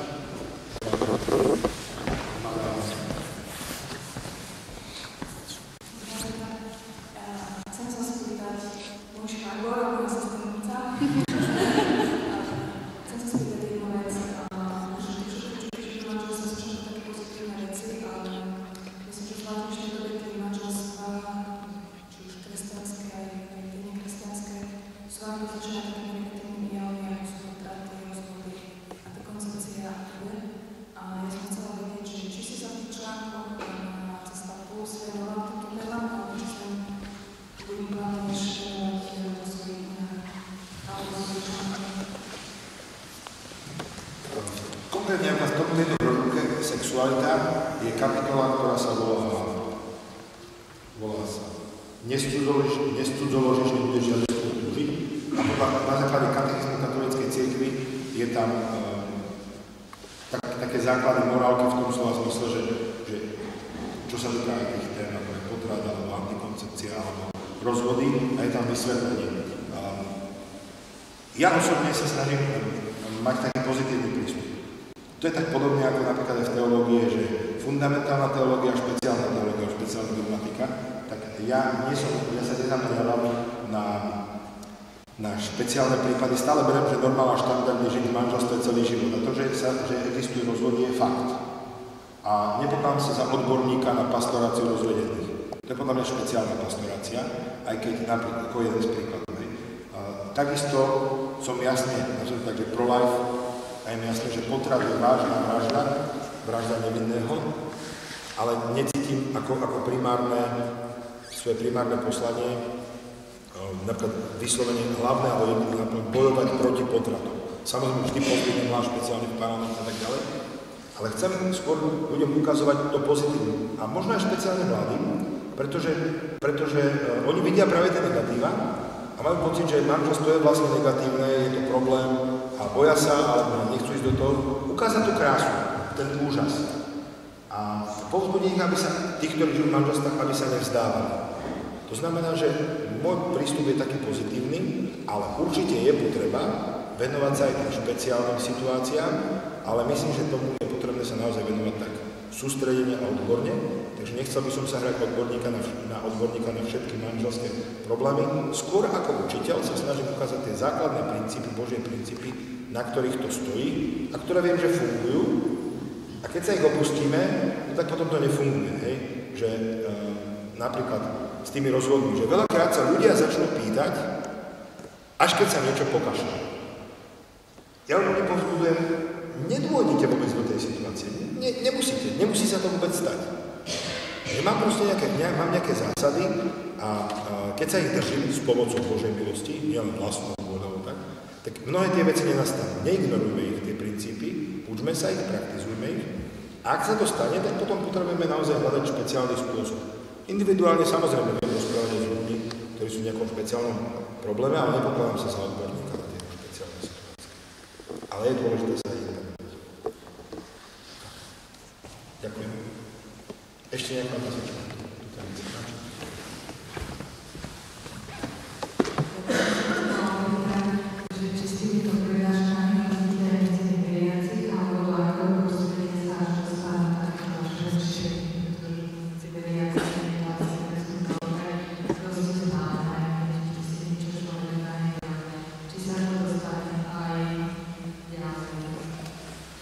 Veriaci žijú strašne, čo sa týka manželských vzťahov a rodiny. A veľakrát som šokovaný z toho, že ľudia, ktorí žijú roky v sviatostnom manželstve, sú úplne mimo, úplne chýba základné poznanie o veciach. A keď sa rozprávam s niektorými ľuďmi, dokonca s ľuďmi, s ktorými som vyrastal, ktorí študovali teológiu, podľa mňa, oni nerozumiejú základným Božím princípom. To znamená, že zakiaľ skončím s veriacimi, tak to ani do konca života nestihnem byť veriacimi. Viete, svätý Peter so svätým Pavlom sa tak dohodli, že dali si ruku, ty sa budeš venovať Židom, ja sa budem venovať pohanom. Takže ja zatiaľ sa venujem obrazne Židom, čiže veriacim, tí, ktorí chodia do kostola, a tých je vždy stále toľko, že máme na čo nadväzovať. Ale samozrejme, ja nikdy neodmietnem individuálne ani nejakého neveriaceho človeka, ale ja si tak poviem, že pre mňa je rozhodujúce, že sa človek rozhoduje pre Krista. A to je jedna z vecí, ktorej sa venujem v rámci evangelizácie alebo katechézy. Máme napríklad školu viery a kresťanského života v Žiline, kde robíme katechézu pre vyspelých veriacich a venujeme sa vyslovene veciam viery. Robili sme napríklad kurzy pre neveriacich, tzv. alfa kurzy. To nemá nič spoločné s žiadnym hladiným alfa, ale s tým, že Ježiš hovorí, ja som alfa a omega, začiatok a koniec, je taký akoby úvod, začiatok kresťanskej viery. Takže robíme takéto aktivity a keď ten človek uverí v Krista, tak potom môžeme s ním hovoriť aj o kresťanskom manželstve. A keď sa stretnem s nejakým neveriacim človekom, ktorý žije takéto svoje prirodzené manželstvo, tak ho môžem povzbudiť, aby mal rád toho manžela a manželku, ale Edo to minulé hovoril vo svedectve. Ja, keby som bol neveriaci, som určite dávno rozvedený. Mne to nedáva žiaden zmysel. Svet mi dáva toľko príležitostí, prečo by som si žil s jednou ženou. Ale moja viera mi k tomu dáva veľa. To znamená, že manželstvo je podľa mňa v dnešnom svete ťažko prirodzene obhajiteľné. Dá sa, ale ten protismer, protiprúd je tak silný, že to človeka proste zmelá. Pre mňa je pre mňa samé a pre moje manželstvo je najsilnejší argument a zároveň najväčšia sila, ktorá mi pomáha, práve Božia láska a Božia milosť. A neviem si predstaviť, ako by som ľuďom povedal, že žite spolu celý život. Sám Pán Ježiš, keď hovoril o tom obnovení toho pôvodného Božieho plánu, že Boh povedal, čo Boh spojil, teda človek ich nerozlučuje, tak apoštoli mu povedali, že to je lepšie sa potom neženiť. A on povedal, že čo je človeku nemožné, je Bohu možné. To znamená, naozaj potrebujeme Božiu moc, Božiu pomoc. Takže ja budem neveriaci evangelizovať a súčasťou toho môže byť aj ukázanie tých princípov Božej lásky pre ich manželstvo, ale zostať tak, že ten človek zostane neveriaci, nepozná Boha a ja akoby v úvodzovkách sa snažiť pomáhať, aby mal také, aby zvládal manželstvo, nezdá sa mi to. Mojím cieľom nie je, aby ľudia mali šťastné manželstvo. To nie je mojím cieľom. Mojím cieľom je, aby ľudia poznali Boha, preto sme tu na svete. Katechizmus začína, na svete sme preto, aby sme Boha hľadali, poznali, milovali a Ježišu. To je prvý článok katechizmu. Nie sme tu preto, aby sme si užili 30, 40, 50 rokov príjemného manželstva. Príjemného pohodu. Je nám tak fajn. Samozrejme, ja verím, že ak poznáme Boha, milujeme Boha dokonca obaja, takže to prináša aj požehnané, príjemné a radosné manželstvo. Ale keby som si mal povedať, že radšej pre svoju spásu, ak je lepšie, aby moja manželka ma napríklad opustila a ja som musel žiť s takýmto krížom celý život, ale bude to znamenať pre mňa väčšinu spásu, som za. Hej? Neznamená, že toto je jediná cesta, alebo hlavná cesta, ale ak by to bolo niečo, čo ma očistilo, tak to príjmem. Tak preto je pre mňa cesta, ak sa stretnú s neveriacím, evangelizovať ho viesť k Bohu a v rámci toho potom ukazuje aj tie manželské princípy. A tých, čo veria v Boha, tak im ukázať, oprite sa o svoju vieru a z tej viery vychádzať. Ja ďakujem. Ešte nejaká otázočka?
Výborne, úplne s vami súhlasím, keďže mám rok milosrdenstva, tak vás tu nechcem držať až do polnoci a tak mnoho tých vecí len preskakujem.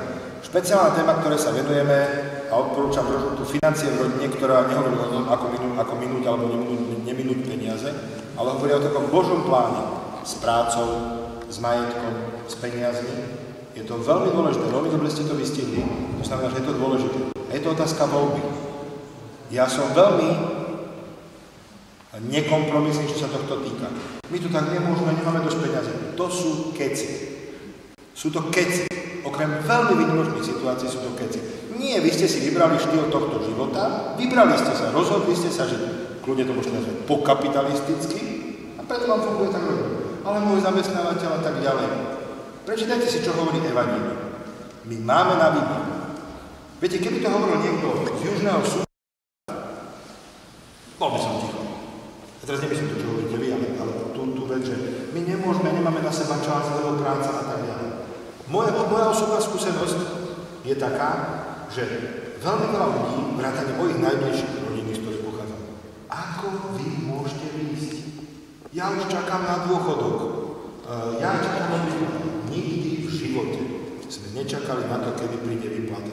A to som učiteľ, z 15 rokov, čo som pracoval, 12 rokov moja manželka bola na materskej, postavili sme dom a v tom čase, keď sa ma ten kolega na to pýtal, mali sme 3 deti a mali sme 2 auta, pojazdili sa nové, a on sa ma pýtal, prosím ťa, Ríšo, mne niečo ušlo? Ty si niečo zdedil? Ja hovorím, prečo? Tak si učiteľa ja, máš manželku na materskej, 3 deti, práve dostavuješ dom, máš tam auta v pohode, nikdy si sa nesťažoval na výšku platu, nikdy nehovorí, že keď už príde výplata. Ja som videl, že to je taká moja povaha, že musím trochu povedať. Máš pravdu, dal som sa na podnikanie. A čo s čím podnikáš? Matúš 6:33. Čo? Matúš 6:33. A to je čo? No to je Matúšova Evangelium, 6. kapitola, 39. verš. Aha, tak chodí tiež do kostola. A tam čo je napísané? Tam je napísané, že hľadajte najprv Božie kráľovstvo a jeho spravodlivosť a všetko ostatné vám bude pridané. A my sme s Matúškou s tým začali podnikať. Proste sa to iba hľadať Božie kráľovstvo. My hľadáme Božie kráľovstvo, Boh sa stará o všetko ostatné. Čo je v tom texte vymenované? Čo budete jesť, čo budete piť, čo si oblečíte. Ľudia, viete, čo je nás problém? Že my tomu neveríme. Ale to musíme zabezpečiť rodinu. Boh je tvoje zabezpečenie. To si mám akože vyložiť nohy. To kto povedal. Hľadať Božie kráľovstvo je veľmi náročná vec. A môžete si preto aj normálne nohy zodpovedať. Ale vy hľadáte Božie kráľovstvo. A Boh sa stará o vaše veci. My chápeme veľmi často prácu, ako že robíme, aby sme mali peniaze. Prečítajte si tie brožúrky, tak vám odporúčam, že čo je koreňom všetkého zla podľa písma? Láska k peniazom. Peniaze sú nič. Peniaze sú pomôcka, aby som nemusel vliecť v rece zemiakov, keď si chcem kúpiť topánky niekomu. Hej, že vypestoval som zemiaky, na vrece zemiakov, ty mi dáš pár topánok. No nie. Máme, odborne sa to hovorí, zúčtovacia jednotka, peniaze. My nemáme skúsenosť a špeciálne to platí pre manželstvo a rodiny s Božou prozretelnosťou. Bože, ja robím tvoj biznis a ty sa staráš o môj biznis. Ja mám s tým obrovskú skúsenosť v živote. Vôbec sa mi ani nesnívalo, keď som bol o tom, že budem niekedy poslancom. A ja mám väčšie problémy s peniazmi ako poslanec. Ako poslanec sa už párkrát stalo, že som čakal na výplatu. Lebo tie výdavky sú enormné, ktoré sme v živote nemali. Ako učiteľ nikdy. Ja tomu fakt nerozumiem, a že napríklad nikdy v živote som si nedával žiadosť do zamestnania. Mám 42 rokov. Nikdy v živote. Vždy ma zavolali. Lebo ja som nikdy neriešil prácu, zamestnanie, ale službu. Božie kráľovstvo. Pozor, aby sme sa nepomýlili. Božie kráľovstvo nie sú duchovné veci. Božie kráľovstvo nie sú duchovné veci. Božie kráľovstvo znamená sláva tento svet podľa Božích princípov na jeho slávu, na službu ľuďom. To je veľmi dôležité. A toto je niečo, v čom žijeme, a to vám poviem na rovinu, úplne ako pohania. Ako keby to vôbec nebolo v Evanjeliu. Prvé blahoslavenstvo. Blahoslavený chudobný. Čo? Keby som tak bol bohatý. Znova, v tej brožúrke si prečítajte, čo vám citujem z písma. Svätý Pavol hovorí, ten, kto chce byť bohatý, upadne do strašných zlých vecí, do zbytočných škodlivých túžob a tak ďalej. My potrebujeme úplne zmeniť zmýšľanie. Ani kapitalistický, ani socialistický. Tento svet, to nejak funguje. Monarchia, demokracia, kapitalizmus, socializmus, feudalizmus. To sú veci, ktorými sa môžeme zaoberať. Politika sa zaoberáva tými spoločenskými vecami. Ale to nemá nič dočinenia s mojím srdcom a s mojím prístupom k životu. A svoje deti sa snažím aj tak vychovávať. Že ukázať im, že proste peniaze sú nič. Papier, ktorý nič neznamená, ale ty potrebuješ vedieť, že je to hodnota povedzme 2, 3, možno 4 až 5 hodín tvojej práce. Lebo to, čo má hodnotu, je človek, jeho práca, služba v láske, to má hodnotu. A to znamená, že my si musíme nastaviť, že čo chceme. Napríklad, ja momentálne mám veľmi málo času. A ten čas, ktorý by som chcel stráviť s rodinou, tak trávim veľakrát v iných veciach. Viem ale, že je to špeciálne isté obdobie života a nikdy by som si ho takto nevybral, keby som vedel, že ma do toho volá. A to je niečo, v čom musíme naozaj zažiť veľkú zmenu. Nechcem o tom hovoriť dlho, lebo už je veľa hodín, ale naozaj, ak chcete, tá brožúrka, je to tam. Edo k tomu napísal, myslím, že odporúčanie k tej brožúrke. Je tam napísané, že výborný materiál podložený Božím slovom i katechizmom. Som veľmi rád, že Ríšo vo svojich brožúrach otvárajú túto dôležitú tému. Prečítal som už viacero publikácií o financiách, ale v tejto asi prvýkrát ide autor až ku koreňu veci. Vrele odporúčam. Tento Edo to napísal. Edo. Manažer podnikateľ. Takže je to náročné, stretávame sa s tým, ale je to vec, to, že ako sa na tie veci pozeráme a ako sa rozhodneme. A niekedy môže byť čas, keď musíme prijať proste nejaké obmedzenie. Ale veľakrát vidím ľudí napríklad do zahraničia odídu, lebo nemajú aktuálne prácu. Sú tam a zarábajú 1500 eur niekde v zahraničí. A potom sa im zrazu, a rodina doma, prichádza raz za 2 týždne, za 3, za mesiac domov. A počase sa vyskytne robota za 600 eur.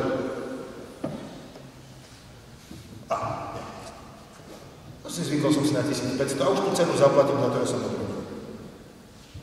Čiže pozor na to, aby sme naozaj vedeli, že kde je naše srdce, ako je nastavené. Áno, keď nebude mať moja rodina čo jesť, tak budem robiť aj blahostrávky a budem posielať peniaze a uvidíme sa raz za pol roka. Keď nie je iná pomoc, tak to tak robím. Ale veľakrát je na výber a my sa rozhodneme v prospech mamony. Nie nejakého prežitia, ale už troška luxusu a veci, na ktorých si zvykáme. Musíme si úprimne povedať, čo je našim štandardom, ako funguje naše zamestnanie, naše podnikanie a ďalšie veci. Takže ďakujem za podnetný príspevok. Dobre, máme 9 hodín.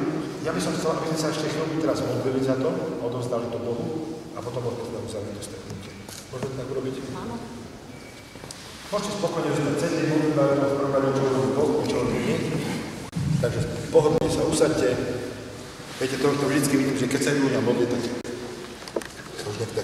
No my sa rozvolte, no my sa odbili. Tak si doteraz sedí, ja som počúval. Niekto si myslí, že keď zatneme ruky a slúbia oči, tak si to bude lepšie za modlitba. Ale niekomu to môže pomôcť. Niekomu to môže pomôcť. Ale myslím si, že niekedy, keď bojujem skôr do sebou samou. Ale dobre. Takže skúste teraz povedať to, čo Boh pre vás môže robiť. Viete, Pán Ježiš takú malú motiváciu uvedol. Pán Ježiš mal niekedy také otázky, ktoré vyzerali až morbidné. Prišiel k chlapovi, ktorý bol 38 rokov chorý a opýtal sa otázku. Chceš ozdraviť? Tu mi pripomína tú otázku z mrazíka. Je ti zima, dievčatko? Ale Ježiš je Božia múdrosť. On sa to toho chorého pýtal preto. Lebo to vôbec nie je samozrejme, že 38 rokov chorý človek chce ozdraviť. Pre ňo je tá choroba už štandard. On si na to zvykol. On už nevie ani, čo je to žiť inak. Možno v tvojom manželstve nie je 38 rokov, možno 10, možno 5, možno 15. Funguje niečo, čo je nezdravé, čo je choré, čo je paralizované, čo je ochrnuté. Ježiš sa ťa pýta, ja sa ťa tu pýtam v mene Ježiša. Naozaj chceš ozdraviť? Chceš, aby sa to zmenilo? Chceš začať žiť inak? A Ježiš sa pýta aj inú otázku, keď za ním priviedli chlapa, ktorý bol slepý žobran. Tak sa ho znova pýta, tak natvrdo. Čo chceš, aby som ti urobil? Však je tak uzdrav, čo si slepý, nevidíš, že je slepý? Ale Ježiš vidí, že je slepý. Ale on chce vedieť, čo ten človek od neho chce. Akú vieru vklada do Ježiša.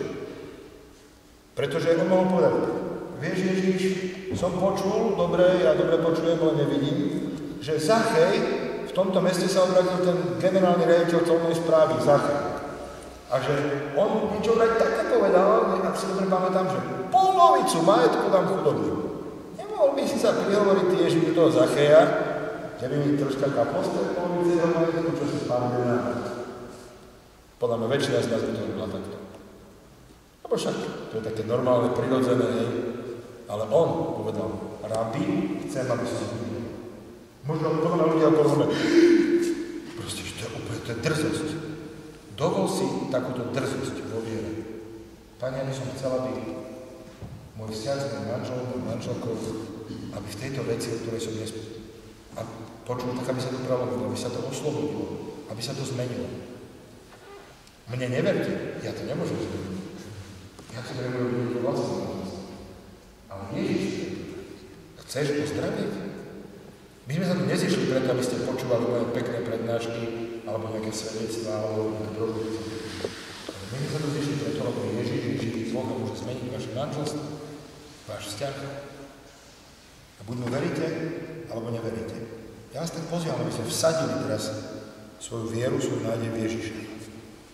Pane Ježišu Kriste, ja verím, že Ty si živý Boh, že Ty si Boh a Pán, že Ty máš všetku moc na nebi a na zemi. Ja, Pane, naozaj sa skláňam pre Tebou a vyznávam, Ježiš Kristus je Pán. Ježiš Kristus je Pán. Ty si, Pane, naozaj taký šéf-kuchár, ktorý môže skutočne, Pane, vytvoriť z nášho manželstva niečo krásne, oveľa krajšie, oveľa úžasnejšie, než si predstavujeme, než si dokážeme, než to prosíme. veľké a nedostupné veci, ktoré nepoznáme. Tak ťa prosím teraz, aby si vzbudil vieru a nádej v našich srdciach. Aby sme ti povedali svoje áno, aby sme ti povedali, Pane, chcem byť zdravý, chcem ozdraviť, chcem vidieť, chcem milovať.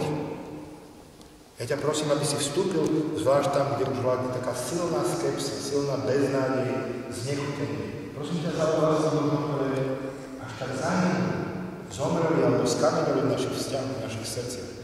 Ty, Ježiš, si ten, ktorý poznáš srdcia a menieš srdcia. Pane, Marek je kardiológ, ale ty si, Pane, ten, ktorý si znalec srdc a ktorý vieš dávať nové srdce. Tak ťa prosím teraz, Pane, aby si dal každému tomuto manželskému srdce a jej nové srdce. Nového ducha. Božieho ducha, Božiu lásku. Aby naozaj sme mohli milovať. Pane, a keď sme možno len jeden z toho páru tu. A možno sme osamotení, možno sme opustení. Aby sme, Pane, mohli zažiť to, čo robíš Ty. Že Ty miluješ, aj keď my sme neverní. Že Ty miluješ hriešníka. Aby sme mohli zažiť tú Tvoju lásku v sebe. Aby sme neboli tí, ktorí čakáme, zakiaľ ten druhý začne milovať, ale aby sme mohli dávať lásku. Aby láska, Tvoja láska, prúdila z nás. Pane, prosím ťa, aby si to robil teraz, aby si v tom pokračoval dnes večer, keď noci a ďalej. Lebo Ty si ten, ktorý dokonal svoje dielo. Prosím ťa, chráň nás od zlého, aby nás zase nezatlačil, nezastrašil, neznechutil, aby nezobral to slovo, ktoré bolo dnes povedané. Naozaj vzývam, Ocko, v mene Ježiša Krista, Tvoju moc. Ty máš moc, Ty máš aj vôľu, aby sa zmenili naše životy, zmenili naše vzťahy, zmenili naše manželstvo. Ja sa modlím, Ocko, v mene Ježiš s vierou za Martušku a za mňa a za naše manželstvo, Pane. Nie preto, aby sme sa, Pane, cítili fajn, ale preto, aby sa zrealizovala ešte kopec Božích vecí, ktoré máš pre naše manželstvo pripravené. Pane, ja som pripravený, Pane, ísť do krízy, ktorá bude v tom, že bude zo mňa ubúdať, že bude sa strácať na egoizmus, na pýcha, na závodlivosť, lebo chcem lásku, chcem Teba, chcem žiť do Boha. Daj nám, Pane, takúto túžbu. Ďakujeme Ti za Tvoju milosť, lebo len Tvojou milosťou sa to môže stať. Len Božou milosťou môže byť tým, čím si Ty naplánoval. Amen. Pane, ja chceme naozaj v tomto všetkom slávu Tebe. Sláva Otcu, i Synu, i Duchu Svätému, ako na začiatku, teraz i vždycky, na veky vekov. Keď už je špeciálnu akciu, že máme si kňaz, tak poprosím o Božú pomenu. Milosť nášho Pána Ježiša Krista, láska Boha Otca i spoločenstvo Ducha Svätého, nech je s vami všetkým. I s duchom Tvojim. A na orodovanie Panny Márie a svätého Jozefa, nech vás žehná Všemohúci Boh Otec i Syn i Duch Svätý. Dobrý večer Pánovi. Bohu ďakujem. Ja mám na záver ešte jednu povinnosť. Som veľmi rád, že Pán poskytol knihu a toto miesto a toto naše stretnutie a v mene nášho možno manželstva a vašich manželstiev mi pripravila povinnosť sa poďakovať za túto našu návštevu, za tieto slova, za toto povzbudenie a za všetko, čo sme si mohli. Veľmi pekne ďakujem.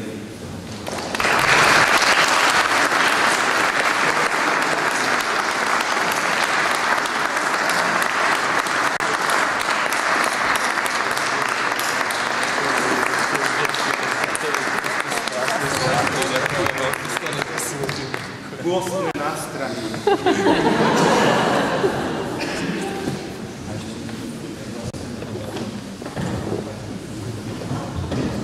Takže ďakujeme s Pánom Bohom, dobrú noc.